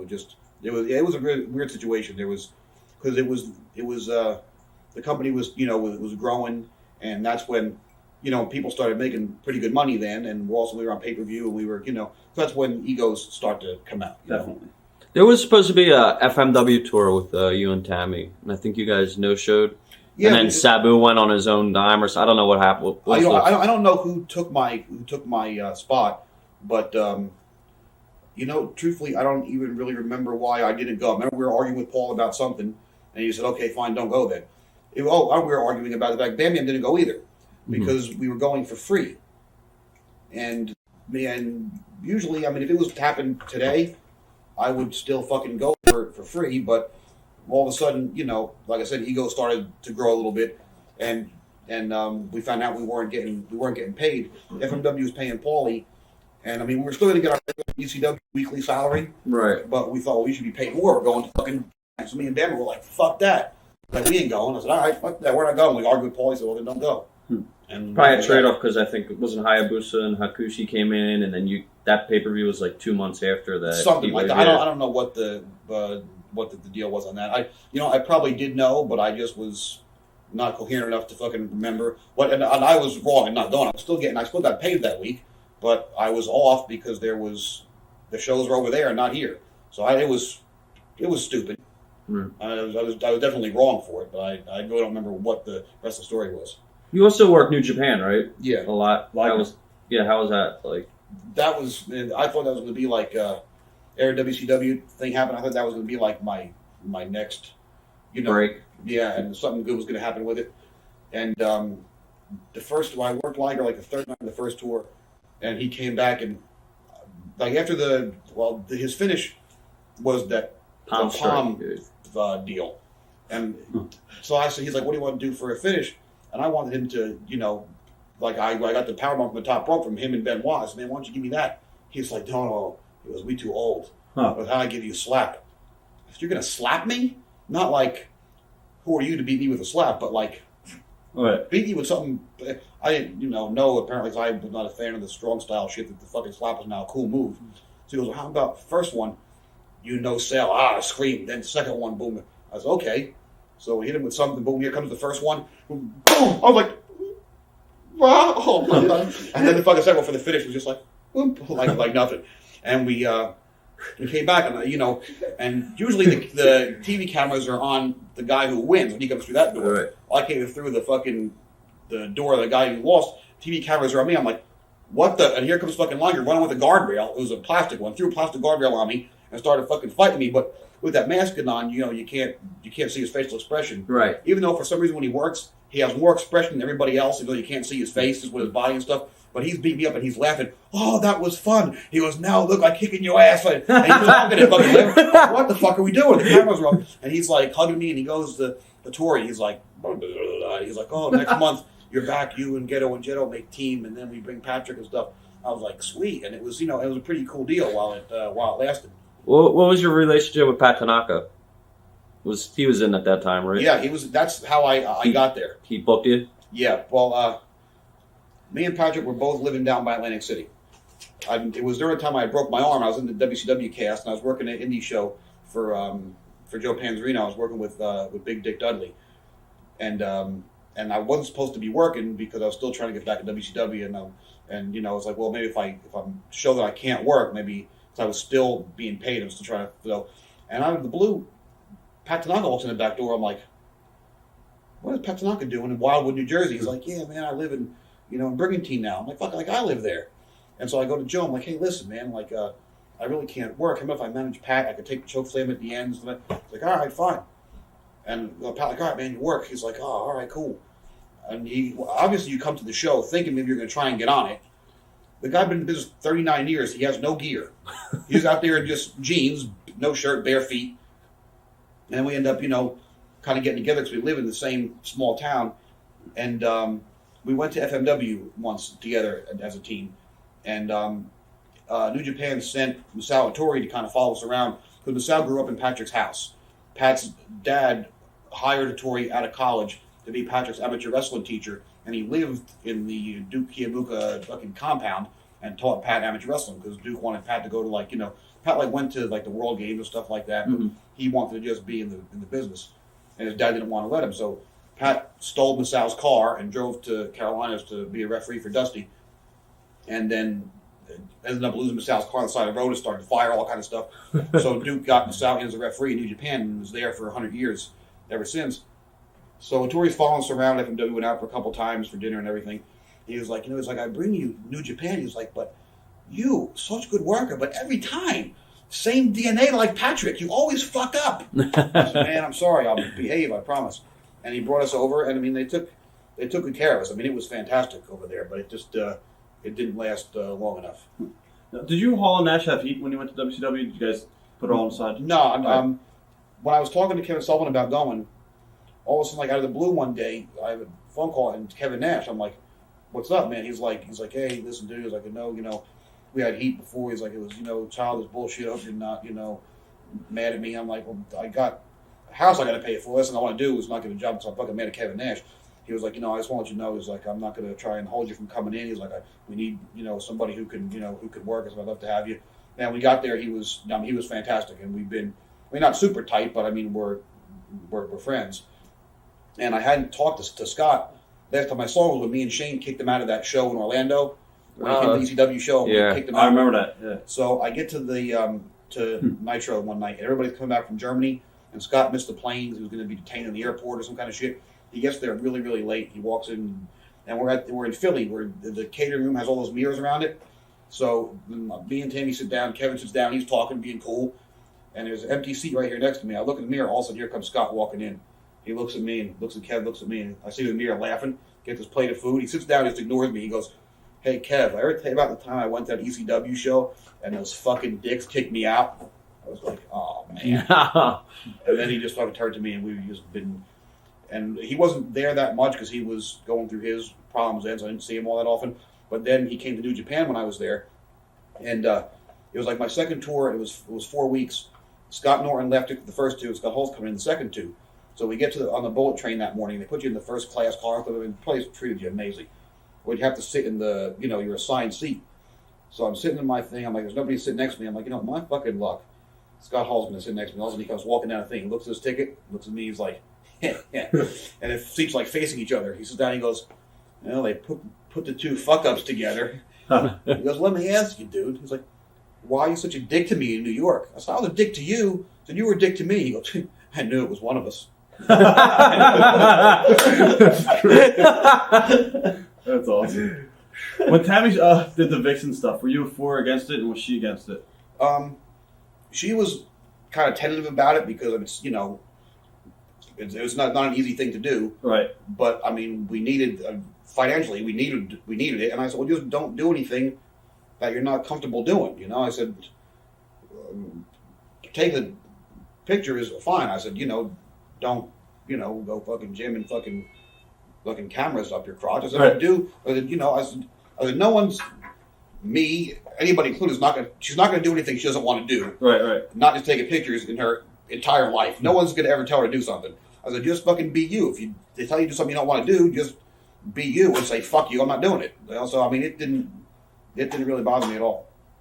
As far as, was there ever an incident up there in at the guy's house, whoever they were taking pictures at, where you trashed the guy's equipment or something? No, it was at the studio or something like that. Yeah. I don't even know. I'd come back from Japan and drove right to Reading to meet them at the deal. Right. And I think it was one of your dudes. Was it you that was there? there? It was Eric. No, it was Eric. Somebody was there taping it, and I walked in. I'm like, hey, and I was sitting there for a while. I mean, it was just weird because she was like, you sure I want to do this? They had done one shoot already. Right. And I was like, yeah, it's fine. Just don't do anything fucked up. And truthfully, it's somewhat arousing seeing your wife there with another fucking hot girl taking pictures. It was cool. So I'm just sitting there the whole day. Also, look, there's some dude with a camera filming it. I'm like, me not thinking because it wasn't easy for her to do that stuff. So and not to blame it on Missy. We're grown ups, but she had to be under the influence to be doing that. You know what I mean? So I was too, because I had the other influence to watch him do it. It was hurting my feelings so badly. So so not thinking that, well, obviously everybody sees this guy with the camera right here, and Missy was this is my thing, and so the guy, she obviously sees him, and if she didn't know he was there and wasn't doing something, financially with him, she'd be flipping out way before me. But once again, I'm only thinking that now, fucking 4 years after the fact. I see the guy and just fucking flip out. And then the guy calls the cops on me, and he had like old cameras, like old classics on tripods. I just start throwing the shit at him, and the cops came out. Why let me drive back to the hotel? I don't know. Right. I drove back to the hotel, and they wouldn't let me in the room. So I'm going to the front desk, and I'm like, what's your name? I was like, giving my passport, my papers, all kind of stuff. But once again, I think the room's not under my name, so I'm like, oh shit, it's under Tammy's name. No, it's under Missy's name. No. Under whatever the fuck it is, Vixens or Phoenix Multimedia. So she's like, you just can't keep picking names out of the fucking sky and hoping that one name, is under fucking Eric Nuthouse, is under John Rector, and hope one name is I fucking pick right. It's like, I can't let you in.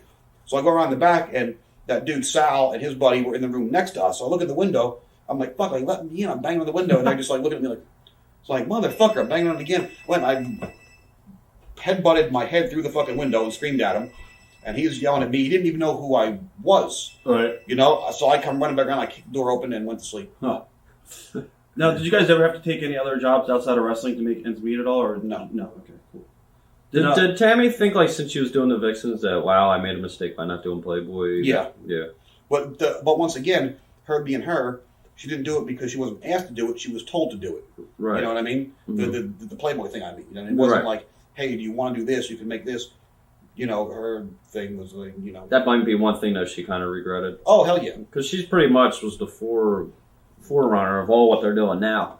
Yeah, she had, it's something that she would, now would like to have done, but they just didn't go about making the presentation the right way. And once again, it was still, we were young and rebellious and fucking wise guys, so we're like, don't fucking tell me to do anything. Because that's kind of, that's something that is kind of touchy, you know what I mean? Because she, in actuality, she was like, well, let me go outside and ask Chris. It was cool with him because it's kind of, it's a rough thing. We already went through the rumors with fucking Shawn and fucking Brett and the fucking janitor and fucking whoever else. He's like, well, I probably should ask him this. And they're like, well, you're doing it or you're not doing it. She was like, well, fuck you, I'm not doing it. But that was probably the wrong thing to do. Do you think anyone took unnecessary shots, I guess, at either of you guys during your low periods in interviews or on the internet? I'm sure they did. I really didn't. But I didn't really read anything or follow anything just because and because when I did, that's all I would see. So I just didn't need anything to make me more in a bad mood. Did you read the newsletters at all, or no? No, I stopped fucking reading for a long time. Did Cornette ever try to be a mentor to you guys over the last couple of years, or even during your problems? He tried, but I was so aggravated because like WCW I got fucked, ECW I got fucked, and I had nothing really to do. In my mind, had nothing to do with whatever substance I was taking, but in a roundabout way it did because they wouldn't have been able to say she was taking Nubane if we weren't known to have been fucked up. They wouldn't have been able to say this. If the stuff like that when Paulie fired me, the stuff with I fucking broke my arm and worked anyway for Eric Bischoff, none of that had anything to do with drugs, but at the same time, they gave them an easy out if they were still worried about me being fucked up. You know what I mean? So had I went ahead and done something about it a lot sooner, well, that probably would not have happened and stuff. Right. What happened between, I guess, you guys and Court Bauer in New York over a wrestling ring?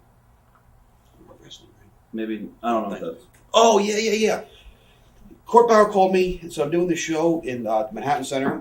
I want to book you on it. You can work with C.W. Anderson. I mean, C.W. Anderson's a fucking, he's a hell of a worker, but our stuff just, I couldn't see us meshing real well and having a great match, you know what I mean? And so I was thinking of using him against this guy. He goes, who you want to work with? And I said, well, who do you have on the show? And they saying all these names. I'm like, man, I said, you're running Manhattan, not Queens. I said, you don't really have anybody that the casual fan knows. I said, I can, at the time, still like now, Lawler and Scott Hall were all doing a lot of indies. I said, I can get either one of those guys for you, and I'll work with them.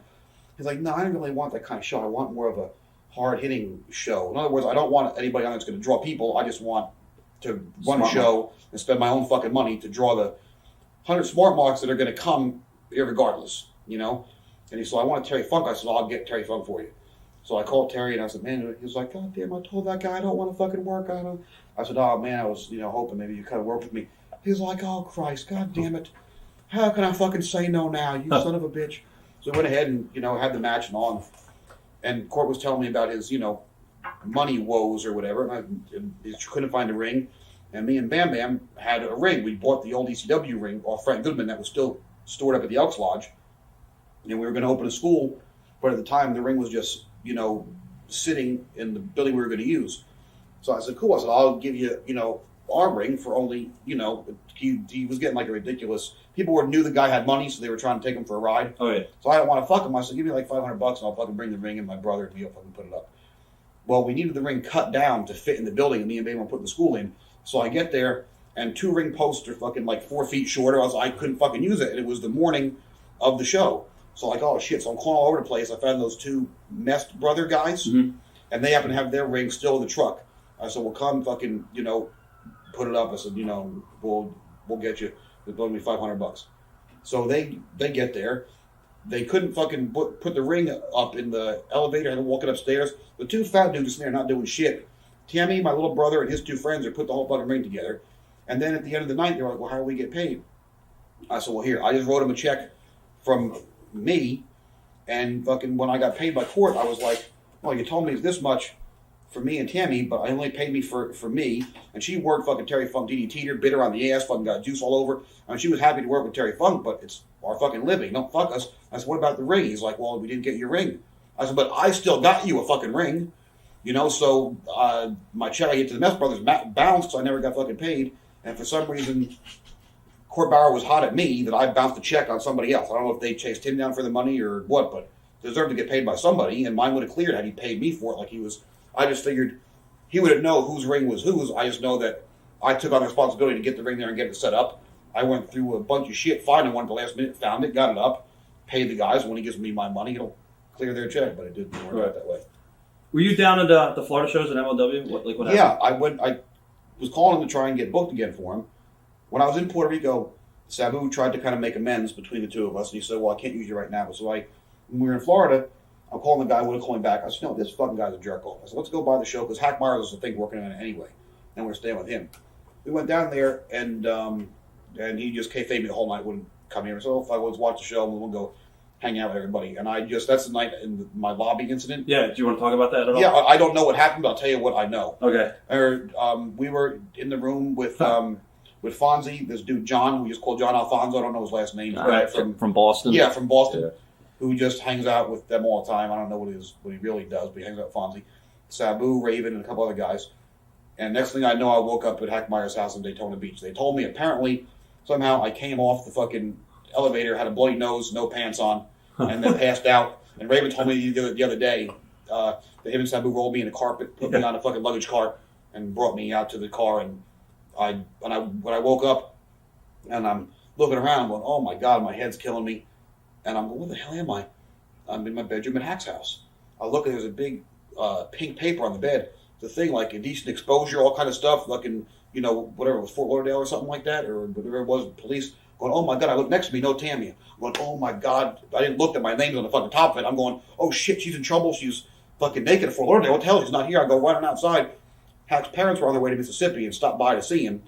I go running out, still with no pants on, past Hack's parents and his aunt in the living room, out to the car, and Tammy's sleeping in the backseat of the car. And so I'm trying to fucking pick her up. I'm still fucking half asleep. She's wrapped in a blanket. I just put her on the blanket and drag her, still with no pants on, past Hack's parents and his aunt, through the living room of the house, and put her in bed. And then I was told the story the following day. That's good. And I just know as much as that's all I know that happened. No pants needed.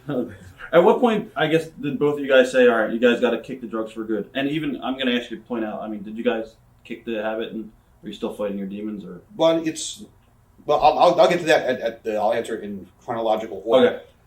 We went to Puerto Rico because there was no work happening up here. After the deal where I hurt my groin, I told about before when I worked with Sandman and stuff like that. XPW opened back up. I worked with Shane in Philly.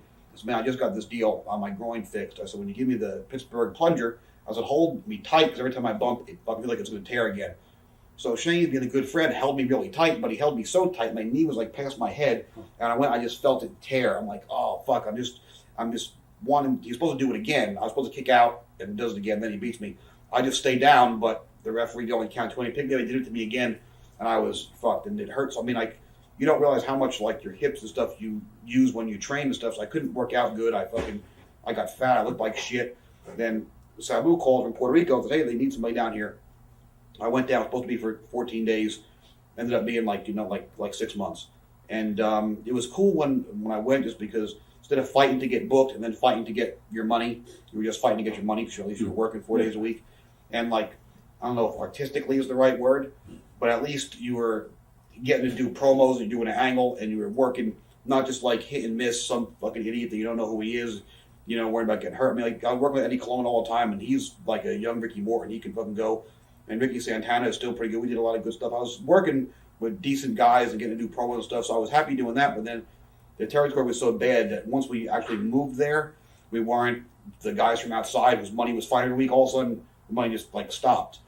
And so we were staying at Pablo Marquez's house for a while, and then they put us in a hotel and this and that.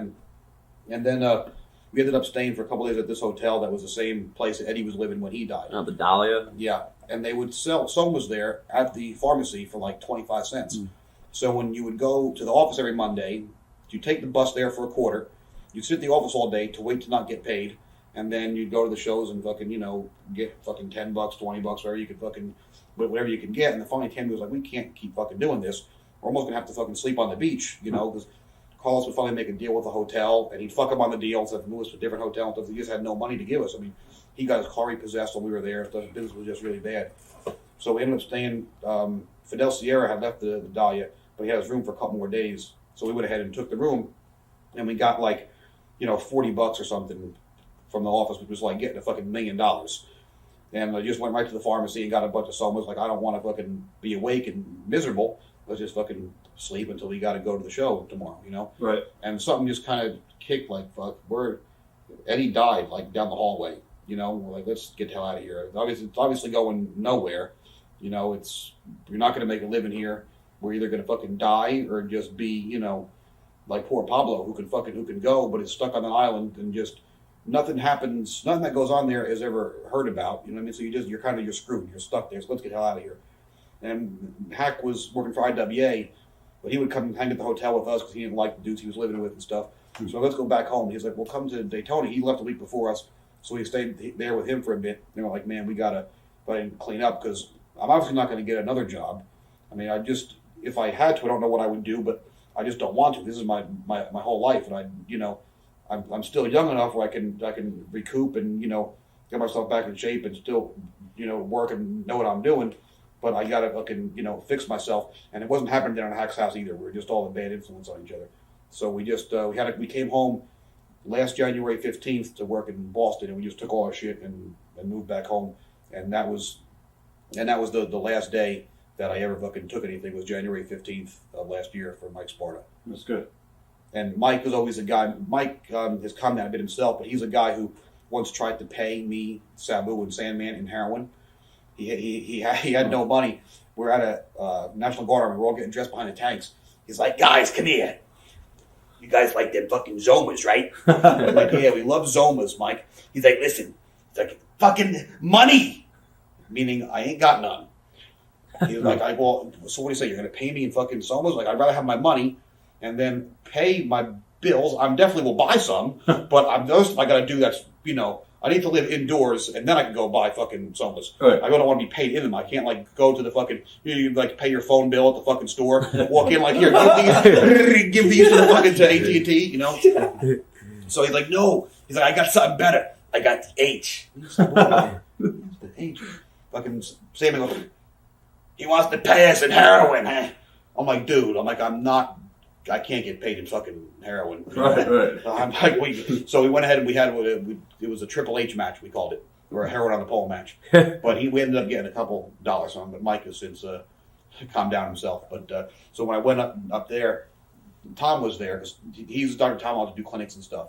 And Tom had been sent to rehab by the office a few times, and he had tried to help me, but I just wasn't ready to get help. So I had a heart-to-heart with him that day, and then Mike came up to me that night trying to give me some fucking Zomas, and fucking Tom cut a promo on him, and so after that I was up there for Mike 2 months later. He's like, come here. He's like, you still want something? I'm like, no, dude, I fucking can't. He's like, fuck, I thought I had you, and fucking called Tom and said, Tom put him up to it to try and fuck with me. Good. So you guys, did you kick it cold turkey, basically? Yeah. You have it? Okay. What about Tammy? How's she doing? The same things. We had no fucking choice, and it was either and you still, you get a feeling every once in a while, you know what I mean? Like that one day I fucking took that one, and I was like, whether I don't see me getting a buzz off one, but I felt something that was, I don't know if it just made me feel like an asshole but I can't do it, and one can't do it, and kayfabe the other one, because when you're an addict yourself, the signs fucking immediately. You know what I mean? It's like somebody could take something and kayfabe a regular person, but when the signs yourself on them immediately, so, and we're kind of like one and the same person, so one can't do without the other one doing it. Did you have an addictive personality before the drug use at all, or? Well, with substances, when I first started doing steroids, everything I do to to the fucking extreme. You know what I mean? Like, Tammy now has that fucking tanning salon. She's there all day working. During the week when I'm home, I'm like the fucking housewife. Huh. So I go in the morning, open up with her, go to Dunkin' Donuts, have a coffee, then come back and fucking tan. And I go home and do laundry and clean the house. And she comes home every day, and I'm like, don't fucking touch it. I'll fucking I make the bed like this. It has to be fucking straight. No matter what I do to an extreme level, which is good with trying to be clean, because that's my deal now. So I go overboard with everything. Do you want to talk about your heart attack? Somebody told me you had a heart attack. Yeah, that's fine. Is it a true story? Yeah. Oh, I didn't even know that. Yeah, it was right after I did the Shamrock deal with you. Yeah. Now, did that ever come out? Does anybody know about this at all? Or? I don't know. I've told some people about it, but I don't know if. Okay. At the time, I don't think I was fucking news enough of a person. I was already kind of old news. They really give a shit, I guess. I don't know. I had I went to this Shamrock clinic with Eric over here, and the next day my brother came over to my house. My mom works at a doctor's office. My brother came over to my house and just said I looked like I was gray. He said, I'm taking you to mom's. He fucking fireman's carried me to my mom's office, and I took an EKG and look, you're about to have a fucking heart attack. So they brought me to the hospital, and they pumped me full of all kind of bags of some kind of stuff, and I didn't actually have it. I was on the verge of having it. I was already in fucking, what the hell was it called? VTAC or VTEC or something, failure or something like that. Right. Where in your pulse ox count was supposed to be 85, mine was 2. So it was the beginnings of the heart attack. And so they gave me a bunch of shit, and I figured, well, look, I didn't have the heart attack, I must be fine. So that night I took off and I skipped out of the hospital. And my dad climbed through my window the following morning and brought me back. And They said from all the stuff that I was taking between the fucking clenbuterol and the steroids and the somas had everything had made my heart grow, and then so it had to pump harder. So the guy's telling me, and I'm fucked up when he's telling me, like, you don't understand, like, your heart's a muscle, so your heart's like this big. I'm like, sweet, I got a big heart. He's like, no, you don't want it to be that big. He's like, and it's supposed to have to pump harder because it's so much, the walls are so much thicker. He's like, you're taking some of these muscle relaxers that it's a muscle and now it's relaxed and it can't pump any harder. So that was, and that really should have kind of been something that, dawned on me to make me stop. And it did a little bit. I slowed down, but didn't by any means stop, Right. What actually happened in Texas with the LWE show? That was we were over Sandman's house, which right there, the beginnings of the story, we were over Sandman's house. Right. So the story starts off with not a fucking great start. My brother and his friends, there wasn't a lot of work then, so we would pretend we were working. I mean, like in our mind, like, let's go fucking be on the road. We'd all go, and instead of jackass was so big that we'd go and play hack ass. Right. We would go and get fucked up and like throw bounty paper towels at each other and stuff, and spray paint each other's head, just be retards. Because we wouldn't get to be on the road, so we'd go and pretend we were like out partying. We were partying, but just in Sandman's basement. So we all got booked in Dallas. So we go over to Hack's house, and it's snowing, and we're up, partying all night. We get up to get to the airport. We're in Sandman's big van. The snow's coming down like crazy. The windows are broken, so there's snow flying in. We're like all wet. We get to the airport. Philadelphia's airport is closed. Our flight was delayed. We sit there for 7 hours. So, of course, where do we go but right to the bar if we've already been up all night? We're passed out, drunk on the fucking on the chairs, and they come say, well, your flight's finally going to leave. When you go and get on the plane, we still had a bunch of U.S. Air miles, so me and Tammy upgraded. Sandman did not, but went ahead and just sat there anyway, and nobody was going to tell him no. So they had the, you put the headphones on, they have the different stations. We put down when we're playing with the station, we found a classic rock station. I remember the Who was on, and me and Sandman are up as the plane is boarding. We're sitting in the bulkhead, the first class section, and we're doing the Pete Townsend windmill, singing like, don't get fooled, and so we were causing a ruckus. Somehow, Tammy had fallen asleep for a while and kind of sobered up. The stewardess pulled her off the plane. Are these two guys with you? She's like, we're going to call the cops. She's like, no. She's like, well, are they under the influence? She's like, no, they're just having fun. So she goes, as she's like looking at the stewardess, like looking at us, like, stop it. Her bag was turned. So the other stewardess is there in front of the coach section. Sandman closes the curtain, opens the drawer with all the alcohol in it, and dumps it right in the bag in front of you, the back of the deal. So we killed the entire alcohol content of the first class cabin on the way to Dallas. We were so late because of the weather. Then when we got there, the show was almost over. A limousine pulls up, and Manny Fernandez and Mil Mascaras are in it. I mean, we're already so. There's a limousine, and these two guys were like, "What in the hell is going on?" They lost our bags, so Sandman calls. He's like, "Wait, I'll fix it."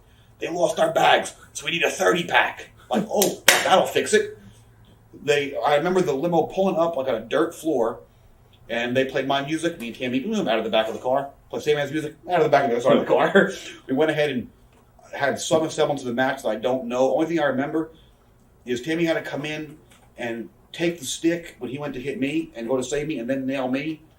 She grabbed it and had a good buzz on too. Forgot which one of them she was supposed to hit. She just took the stick a long ways and threw it and hit me and Sandman both. Boom, right in the nose. We both fell down. We went to the finish somehow. She got suplexed on the floor we had the guardrail in there and stuff. Right. Fell to the floor. Sandman suplexed her on the floor. She hit her leg on the guardrail and tore her quad. She was on like crutches for 3 weeks. And the next, I knew in the morning we wake up, banging on the door. Come on! We open the door. There's Hack with a big Texas flag on his head, a big belt buckle, and a shirt with a stripper on it. The International Players Club. I was like, where the fuck? We both go. Where the fuck did you go? At the same time, I got the same outfit on. Tammy gets up. Where'd you go to a fucking strip club? What the fuck is... She got the fucking same thing on. To this day, we don't know how we got it, where we got it. But apparently I was talking to AJ Styles the other night. That was the first time I met him. Right. Because I worked with him for Ian about a month ago. And he said he had met me in WCW when he was doing the R&B security or something, for one day or something. Right. There, but I never really met you. He goes, the only time I met you, he goes, I kind of met you in Dallas, but I don't think you remember. And I was like, no, I don't really remember much about Dallas. Have you seen the ECW DVD? Yeah. What are your thoughts on it?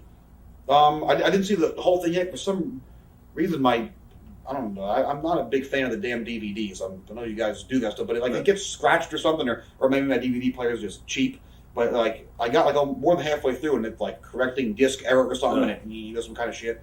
What I saw of it the first half, it was, you know, it was good. It was entertaining. It was pretty somewhat truthful, but I didn't get the whole way through it yet. Now ECW is planning on doing an ECW pay-per-view, I guess, in June. Of course, it's going to be like watered down and stuff like that. You think they'll contact you and Tammy to do it or not? I don't know, because I was talking with them for a while after I talked to Tom when I came back to like last January and had that discussion with him. He was kind of helping me out, you know, getting my life back together and stuff. He brought me to the Raw the day after WrestleMania last year, and JR gave me like a good hour or so of his time. I mean, Vince sat and talked to me. I mean, everybody was really cool. And so, you know, JR was like, well, you could just be looking at me, lying to me right now, because that's what addicts do. And you know, he goes, how do I know if you're straight? I said, you don't know. I said, but all you could do is, you know, give me a chance. I don't expect to get hired today. You haven't seen my face in a while. I said, you know, I'm not in the shape I need to be in yet. But I still, you know, but I still know I'm. And truthfully, besides, you know, fucking Shawn and Flair, and then like Benoit and Angle, I don't think there's anybody up there that's better than me. A lot of guys who I'm as good as, but besides those four, there's nobody that's better. And I just, you know, I needed that chance. And he said, well, we'll keep an eye on and keep in contact. And you know, and JR was there. I would talk to him quite often. And then Cornette helped me out, brought me down to the OVW, and he was trying to get me a job as one of the trainers down there. But it just didn't seem like it was going much of anywhere. Right. And then when they gave Johnny Ace the job, I just wasn't in the category of just a little bit shy of over 6'2" and over 250. So that's like that was going to happen. And then I was working with Dusty a lot lately, and he brought up, you know, when he got the TNA deal, so we'd like to come in there, and it seemed like you know, it was a better possibility. And I talked to JR about it, and he said, you got to do what you think is best for you. He said, if you have a chance to make a living right now, and you don't think that we're doing, you know, enough for you, which, you know, we're not. And he said, you know, the psychology on hiring people here, you know, obviously will change because it has to. He said, but it can't hurt to go there, and you know, you can only prove that you're in shape and could still go, and that your head's on right by doing something. You can't do it by, even, I mean, I'm busy as hell, but no one, you know, there's only so many people at these shows that don't, you know, get now publicity. I'm just busy because I need to make a living. But he said, you know, it couldn't hurt to be on, you know, the other TV program and being seen. It could only help. So, you know, do what's right for you, and they'd still be there. Right. So you're going back to TNA again. Obviously, you were just there. What was your experience like? Man, I haven't been treated like that in my life. They were just fantastic people to me. I mean, when I came out of the ring in National Hall, like, you know, were like giving me a standing ovation, and Raven was even. I've known Raven forever, but he never complimented you. He always fucks with you, but he was still, you know, hugging me and stuff like that. I felt like Ric Flair on his DVD, like, you know, crying when everybody hugging him. It was a cool feeling. And Dusty and Jerry Jarrett were, you know, they were. I mean, didn't know Jerry Jarrett that well until right now. And he was like, man, you remind me so much of Eddie Graham, and he was my mentor. He's a genius among geniuses, and you remind me of him. Well, that can only be a good thing. So I'm looking forward to going back. They treat me pretty well. I mean, I was only there for a day, but then, you know, I've enjoyed myself more than anything. Do you guys still get royalty checks from WWE at all? Yeah, it was cool, man. Some dude called us right when we moved back to Jersey last January and said, hey, you know, I'm friends with Tom. You guys are back up here. He goes, this last address we have for you was this one, and it kept being returned. We have a bunch of checks here for you. Cool. So that helped out quite a bit. As far as Missy Hyatt, does Tammy and Missy still talk at all? Or? No. Okay. It's not that there was a whole lot of heat there. There was heat a little bit over just stupid shit. Right. Two people that were fucked up doing something kind of odd together, you know, with the website. But it was just, if you're going to try and behave, you know, you have to kind of change people you hang out with, and it just wouldn't be a good idea right now. Right. You talked a little bit about XPW, just real briefly. What are your thoughts on Rob Black and XPW and that whole experience? Had a great time the first time we were there. The second time, it was the shits pretty much because my work was horrible. I was fucking out of shape, hurt, and miserable. And then I got arrested for bank robbery because of Rob Black. Do you have enough time for me to tell why? For bank robbery? You know what? Let's change tape. Okay. The robbery. Okay. Yes, my career as a bank robber. My second run, I want to call it, XPW. We started to get weekly paychecks because, you know, the way they wanted to do was go national and this and that. I mean, Rob Black has money. People enjoy the pornography, you know. So he goes ahead and he starts mailing us checks every week. I'm putting them in the bank, and lo and behold, I'm like, paying my rent and my other stuff that I buy. Huh. And the girl in the bank, there's a mark. I mean, the day I went to the bank to open this new account, and she had me call her husband and all that kind of stuff, bring pictures in and all. I mean, as far as I knew, my checks were all clear and everything. All of a sudden, I come home one day, and there's a note in my door, a card from a detective. You go down to the store. I go down, I'm like, what's going on, man? They said, well, there's a problem with the bank. So I walk across the street. I'm like, what's going on? She goes, well, the manager found out I was letting your account go because I didn't want it to hurt your balance. She goes, but your last 6 paychecks all came back insufficient funds, but he just kept putting them back in. So my balance was, you go to the ATM thing and do whatever. Everything was fine as far as I knew and everybody else knew, but she kept trying to do a favor to me, which I, guess was nice, kept putting them in. And then when the stuff came back, the manager found out for the 6th time, and you could only put checks through so many times or something like that. The one check was already been sent back 5 times, and kept still being stamped all over it, non-sufficient funds. Right. So I went back to the across the street to the police station, and me and the detective on, Manasquan Police Department stationary. I called Kevin Kleinrock over there at the XPW office, tell him what's going on, fax him the copies of everything right there from the police station, and said, dude, he's like, okay, there's no problem. He's like, I will wire it to the bank immediately. I said, okay, cool. I'm like, thanks for helping me out with this. I leave. We went to California, as a matter of fact, to work for them. From there, he went to Pittsburgh. I come home real late at night. I'm in the 7-Eleven. There's a couple cops in there. I'm like, how you doing? They're just and guys I know. I grew up in the town. They're kind of like, what's up with that? I get home. The next morning, that same detective is banging on my door. I'm like, what's up, man? He's like, you got to come down. There's a problem with this thing. I said, all right. I said, what the hell? I was just with them, and they said we had done it. I was with them the day before in Pittsburgh. We go ahead. We go down there, and the manager of the bank is in there, and he's talking to him. I went and told what happened. I said, well, I'll call him again right now. Let me go. I said, well, you take him. So go use my office. I go in, I call him. I said, I've got an answer machine. I don't know. They said they'll call back. So I'll sit here with you. So I want to get it cleared up too. I mean, it's my money. He goes, well, come here. I got to tell you something. I was like, what? He goes, can you put your hands up? I said, what? He goes, put your hand against the wall. I'm in the guy's office now, and he's locking me up, standing by his desk, and telling me, well, since it's over a certain amount of money, it's considered grand larceny. I said, well, what the fuck did I do wrong? And I said, well, it's like you stole money from the bank, or you're kiting checks or something like that. I said, I don't even know what the hell that is. I'm not smart enough to do it. I don't even know what it is. And I had to hold up the deal with my name on it, a number, and larceny underneath it. I had to go to court for it and everything, and I had to end up paying the bank back, like $10,000 that I didn't really have to begin with. Wow. Did you get the money back from XPW? Whew. So they owe you $10,000 maybe? Yeah. And as that was going on, it was when they got raided by the FBI, and I brought all the stuff in, and it was like Shane had given me copies of the stuff that was, because it happened because of ADA in Pittsburgh, which seems kind of odd to me since they fucked Shane worse than anybody, and it just so happens the DA from Pittsburgh is the one that got him. Seemed kind of fishy to me, But he gave me all the papers saying, hey, look, their accounts were closed by the FBI and all kind of stuff. And the judge was like, well, I don't care. You stole money from the bank. I didn't fucking steal it, but Right. Did that girl get fired from the bank? No, because I didn't want to get her. I didn't want to say, well, she was doing this. Right. They just said, well, these checks were sent back. Obviously, they're not sent back to me. They're sent back to the bank. I didn't want to put heat on anybody else, but she was trying to do me a favor, Right. When Raw did their anniversary show, was Tammy ever contacted? Because I know she was nominated for an award. Yeah, she was, as a matter of fact. And we were supposed to go to the New York restaurant for something, but then the show was rewritten a bunch of times, and only a few of the crew went, and they called back, so we're not gonna be using you for things anyway. What do you think about the state of the business and the indies over the last couple of years? I think the indies are fucking horrible. Mm-hmm. Everybody their generation is going to say, the guys before me are going to say we sucked, and the guys before them are going to say they sucked, just because stuff changes, and and you think the way you did it was the best, but at least the way when we were breaking in, you had I'm not that big of a guy, but thanks to steroids, I've got a little bit, at least athletic looking, but there shouldn't be anybody shorter than me or Taz, unless they're a fucking midget wrestler. Right. These guys that are shorter than us, they weigh 120 pounds, and they do incredible stuff, but you better be able to do something incredible if you're fucking 120 pounds.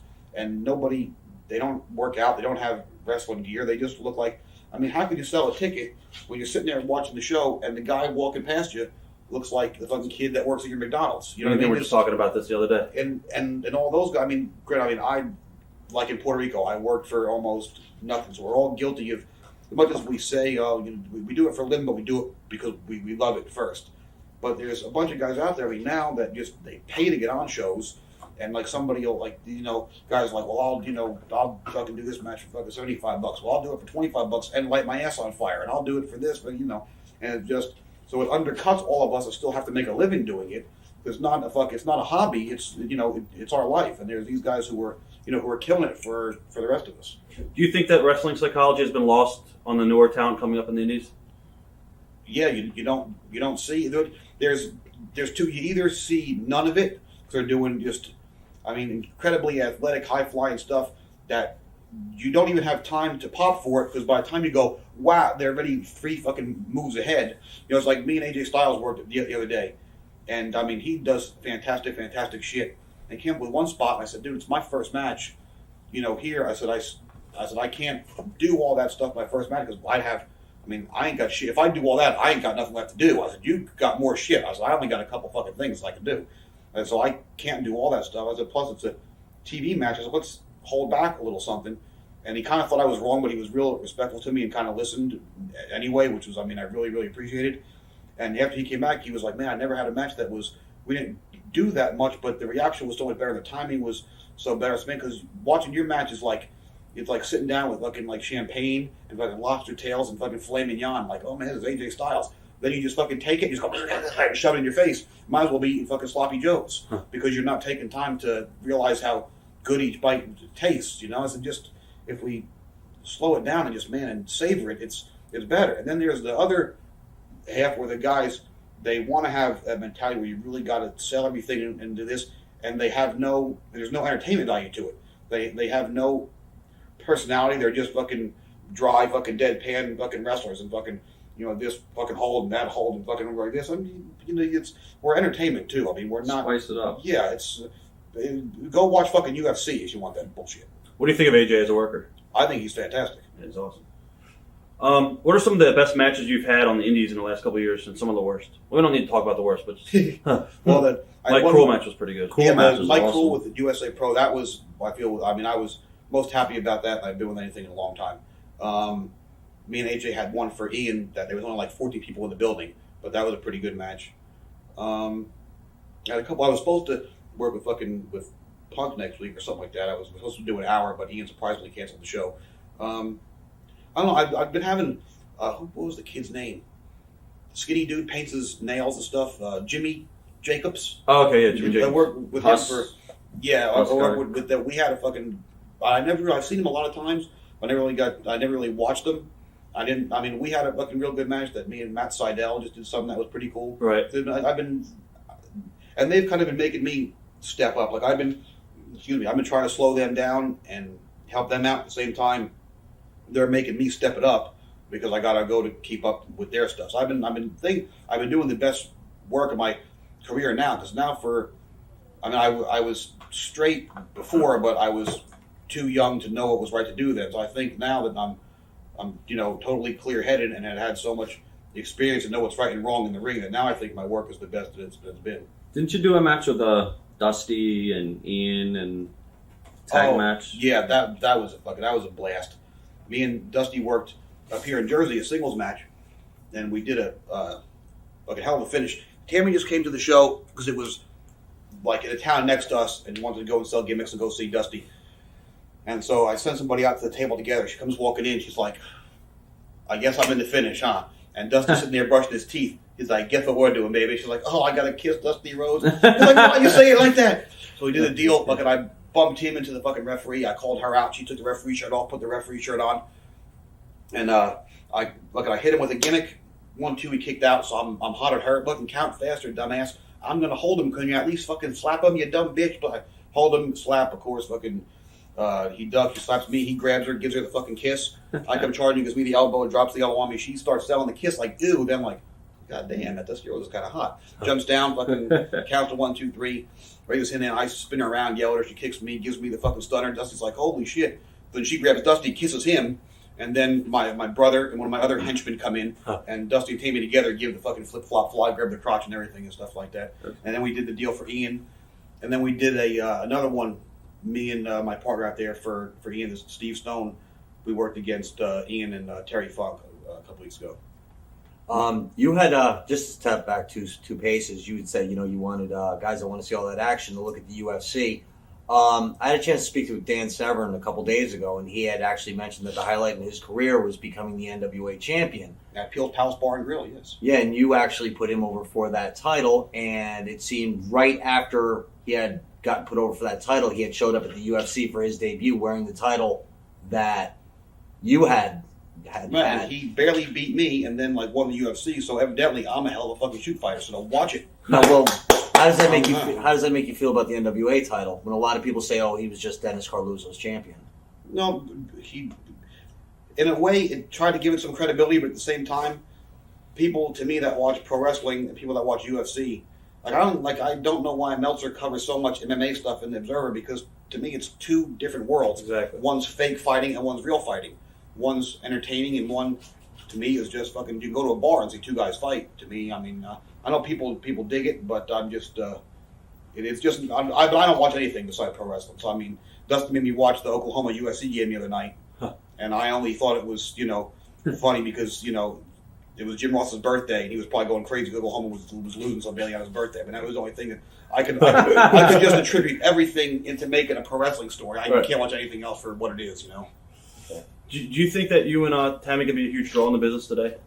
I don't know if I could ever be a huge draw. I think after the stuff Jerry Jarrett said to me the other day, I think he might have some decent plans for me. He said that he was awfully skeptical of, if I was going to be straight and if I was going to be in shape and on time and all that kind of stuff. But after we talked and, that he was happy with it, he might have some decent plans for me. But I never, like I said, I always saw myself as Doug Summers. Never saw myself as fucking, as Ric Flair, Shawn Michaels, But Tammy wanted out, and just because it was just she was going to be a stewardess or something, right? Well, she just wanted to kind of live with she was the best at what she did, and wants to remember that and have those memories, not have to fucking hear bullshit from people. So went to just how she was able to get out of it, because I would never be able to, and go on to something else. She tried, and she was going through the deal in Houston. Continental, you had to pass a test, and Continental flies you to Houston to go through the training and stuff. And then she passed the first deal, and the next thing was you had to learn about terrorists and all that kind of crap like that. But then they needed people, because after the 9/11 thing, people were quitting and giving notice and everything. So, and a lot of people had cut down their amount of flights. Now they're building back up again. They need more stewardesses. But then airline business is doing shitty, so they don't need that many now. So it was kind of like, we're not even going to have the class. We don't fucking need anybody to do this job. And then this deal kind of fell into our lap for this tannin place thing. We go to, and the guy I went to the gym with, and he just fucking needed help, and she was like, well, I'm fucking sitting home on my ass, fucking, getting fat, doing nothing. I gotta fucking get out of the fucking house. So she was gonna work there 5 hours a day. Ended up she started working 60 hours a week, and the guy was like, well, she took over, because he's fucking retarded, so she took over some kind of stuff. So she ended up, how we got the financing is I don't know, because I have the worst credit on the face of the earth, thanks you fucking Paulie. But somehow she got approved for it, and she's partnered up with the guy, so it's. Sunny and a suntan place would be perfect. But wrestling fans aren't really, worry about their cosmetic looks all that much. The people that go would either be there, to bother her for autographs or go to fuck with her and say, so we kind of kayfabe it, Until now, everybody fucking just seen it. What do you say to your critics that say that the two of you are washed up? To watch my matches now and fucking, watch them when the TNA fucking airs, and watch me and AJ Styles, and then fucking tell me I'm washed up, and and give Tammy a microphone fucking right this fucking minute, and let her fucking without any script and anything cut a fucking promo better than anybody besides me or Jim Cornette or Bobby Heenan. I was going to ask you, the two of you guys are very strong in promos. Does it bother you that when indie guys can't even do a promo to save their life?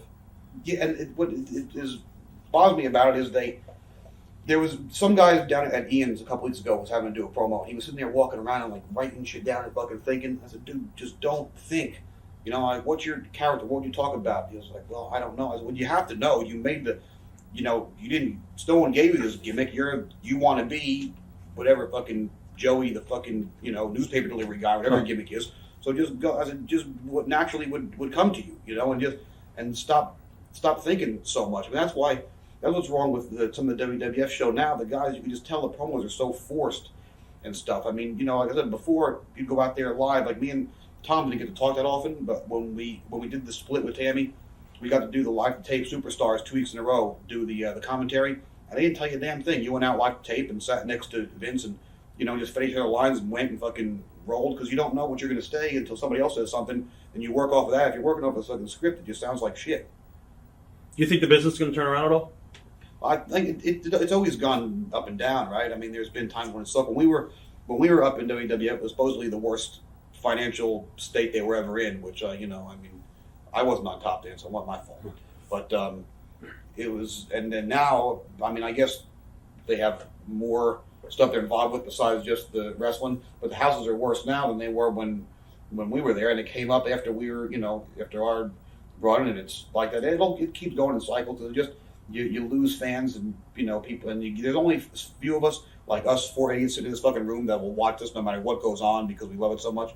There's only so many people who can just say and sit through the shit, to watch it, to wait till it gets better again. Like, people try to do the ECW thing again.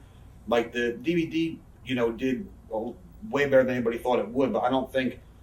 But most of those fans are gone. Yeah, they are. Growing up, and they're on to other things. That's just, they're not sitting there waiting for something to come back, because it's, they've moved on in their life. Who has been the most influential person in your career, in a good or bad way? Mentor maybe? Well, Dr. Tom's been my mentor, like, on a personal basis, who I get to, like, a guy that I admired and got to talk to and actually pick his brain, like, on a daily basis, But what about influencing your style? Would it be a Terry Funk? Yeah, Terry Funk and Ric Flair, and I try to steal stuff from. I mean, everybody steals stuff from everybody, and I just, depending on who I'm working with and what mood I'm in, it's either you'll see a lot more Flair stuff or a lot more Terry Funk stuff. Right. And when you combine them together, hopefully it's Chris Candido stuff. Are you surprised that Rick's still on top? No, because do you think it's time for him to move on the side? That's it. When you see some of his matches now, and then you put his DVD in and see some of those matches, you think, well, it's not the same guy, which is obviously, you can't do the same stuff at 55 years old. But then you watch the rest of the show, and then, well, his match was still fucking better and got a better reaction than all these other fucking guys. Yeah. It's a shame now. I mean, Kurt Angle's so hurt that he's not going to be the same again. And besides, Benoit, who's that good, when you watch the show, Ric Flair 55 years old, and Shawn Michaels 190 pounds with a broken back, and they're the only two reasons to watch WWE TV anymore. All right. Any good Frank Goodman stories? We'll be here forever. Yeah. It's like it shows. Yeah, no, 6-hour shooting interview. No, Frank's, he's cool. I mean, for a guy that, you call his phone and he says you're calling the Masked Maniac, you think it'd be a bit more, weird, but he's kind of he's not all that exciting of a guy. Who do you consider your closest friends in the business? Well, obviously, when I grew up with Balls, I don't know if he's a guy. If I met today, I might be scared to be his best friend. But right. And I don't know if I would want them out of their body. But if somebody found out that Chris Candido needs a fucking kidney tomorrow, Sabu and Balls Mahoney would take a knife and tear theirs out and give it to you. You don't meet better people than that. What's your take on Sabu's current condition? It's the saddest thing in the world, and that's a guy whose heart is so big. I mean, he would literally, give anything to anybody, and for something like that to happen to that guy, that's a guy that literally nothing bad should ever happen to. That's a person that he should walk outside when it's raining and start getting hit in the head with fucking gold bricks. I mean, he deserves, to have nothing bad ever happen to him, and it sucks that, that's what happens when good things, bad things happen to good people, and it's just unfortunate. I mean, when we had the show for him up here in Jersey the day after Christmas, the girls went out from the lecture, and her girls went out and did the Polaroids and stuff. Right. They came back and gave her the money. He was trying to give me the money. I said, dude, I'm here because it's your show. We're working for you. He's like, yeah, but you're not getting paid, right? I said, you don't know. It's a benefit show for my friend. I'm not supposed to get paid. He's like, well, take it. Well, I had to take the money, put it back in his bag. Next day, he missed his flight, so went to the airport to hang out with him.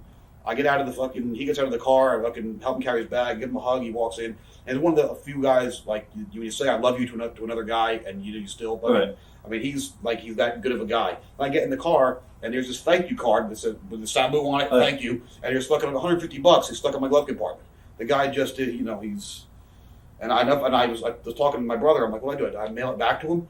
He's like, then you'll get it fucking mailed back, and the postman will just end up stealing it. Right. He's like, when you get your first TNA check, send that to him or something, In June, you were rumored to have a scheduled dark match, I guess, at SmackDown. Whatever happened with that? It was people, made a bigger deal out of it than it was. Right, I was supposed to work with Carly, Right. and then a little bit before we were getting ready to go, Vince just came up and said, "Hey, so I really need Carly to be a heel." And he said, "Well, Skip, you're not that good of a babyface." I said, "Yeah, I know." He said, "Carly's not really catching on to being a heel. He's always been a babyface in Puerto Rico." He said, "We don't know what kind of reaction I would get coming out in Long Island. If the ECW fans there, if they're going to cheer me, boo me." He said, "And Carly needs somebody who's going to be a straightforward babyface. So, do you mind if Funaki does it instead of you? Because I really need Carly to do this." And when Mr. McMahon says, "Do you mind? What are you going to fucking..." I mean, if it was a couple years ago, I said, "Yeah, I fucking mind. Who the hell are you? You only own the world." But I was like, fucking no. Thank you for letting me in the building. Right. I mean, I was in the building in my gear, sitting in the grill position, getting ready to go. It was a lot closer than I thought I'd be after the way I acted up there. I guess what happened with Tammy and eBay? Did she ever get a date or whatever it was that she was doing? Not a date. What was the gimmick on eBay? Win dinner with Tammy or something like that? I have no idea. Oh, yeah. That was a fucking... Eric Sims gimmick or something like that. and Eric, I love Eric to death. I mean, I've known him to get... He was old enough to be driving when me and Balls couldn't drive. So he would drive us around and stuff like that. And we'd hang out and everything. And I mean, as annoying as he is, that's just his gimmick. He's a pretty good dude. But he had this bright idea and went up ahead and put it up there. And people were telling us about it. Like, what are you talking about?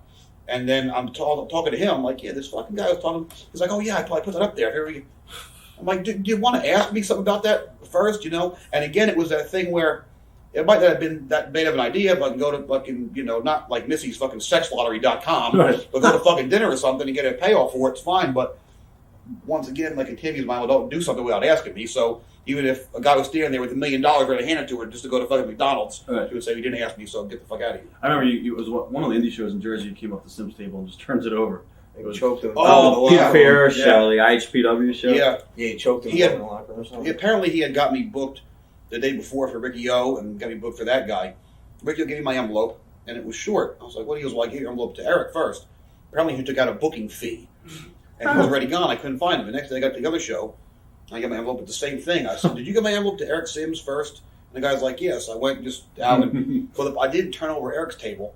It was this other guy. He's like a Japanese-looking kind of dude. I know exactly what you're talking about. And he's always he gives me fucking kiss tape and stuff all the time. He's a good guy. Flipped over his table and then fucking choked Eric, which I mean, he stole my money. I was hot about it, but it's a good thing he's been my friend because Eric is a master of fucking some kind of deadly martial art. And if he wanted you to take me right down and fucking give me a Tongan death grip or something, the Jewish ninja flying survivor.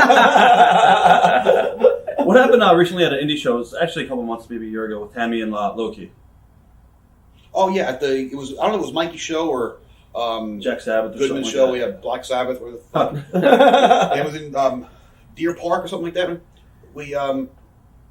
He's kind of a hot-headed dude, So I mean, and it goes back to when I was selling fucking ribs by showing those guys too much because I was a hot-headed fucking guy. You try and lighten the fucking fella up, like, hey, don't be a dick, be miserable, get a job, don't get, you know what I mean? So she had her fucking makeup and stuff out, and she goes walking back, and he's sitting in the chair where her makeup is. There's only a few chairs in that little tiny room. So she looks at him, she's like, "What are you doing, makeup too?" He looks at her like, turns his head away. I'm like, well, this ain't gonna fucking be good.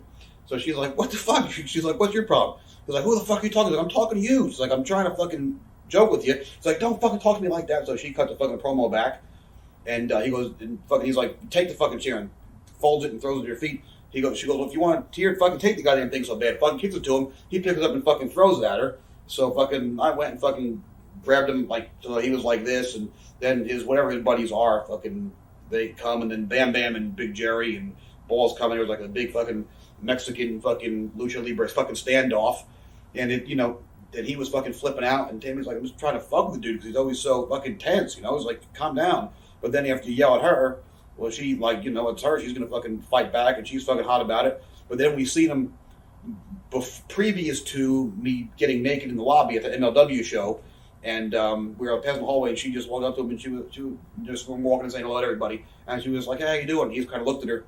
and like didn't shake her hand and like walked by, and I was like, oh, here we go again. And she was like, dude, what's going on? Like, how you doing? He was like, hello. And then after that, they just kind of not really made up, but just been cool. I don't know. That dude's too fucking intense.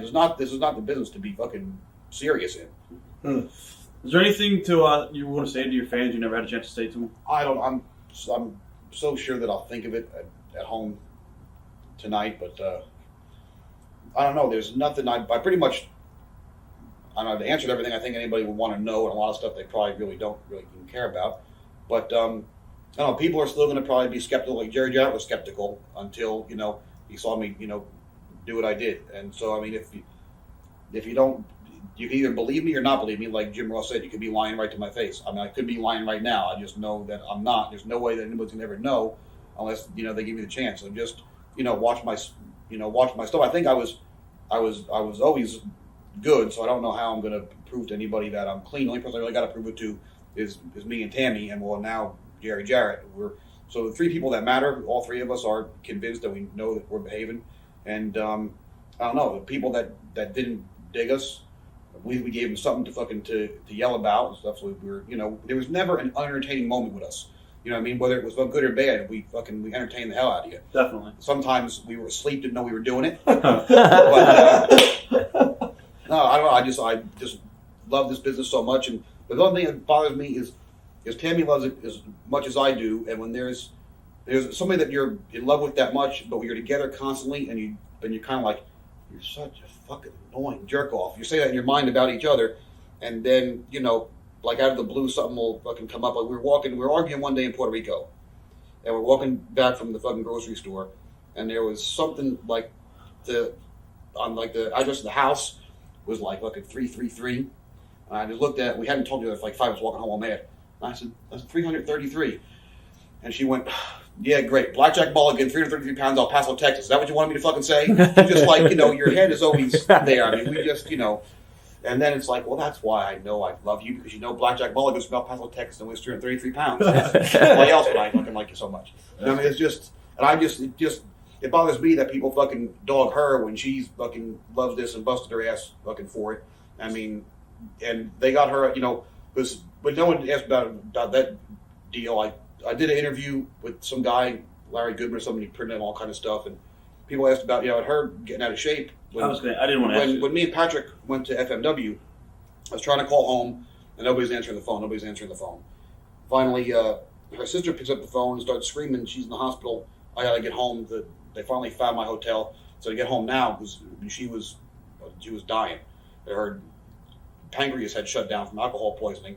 I got to the hospital. They had given her last rites once. She was breathing on a respirator. She was being kept alive by machines. They said if she gets better, which we doubt she even is gonna. They were literally saying that she's dead, and for some reason she got better. And why there were 7 doctors that are still sending us bills that aren't getting paid that don't know why she even got better. But her pancreas shut down, which shut down her liver, which shut down her thyroid stuff, and so her thyroid fucked up and caused her not to be in the same shape that she was. She couldn't, and she was on stuff too. She was on the computer and all that kind of stuff.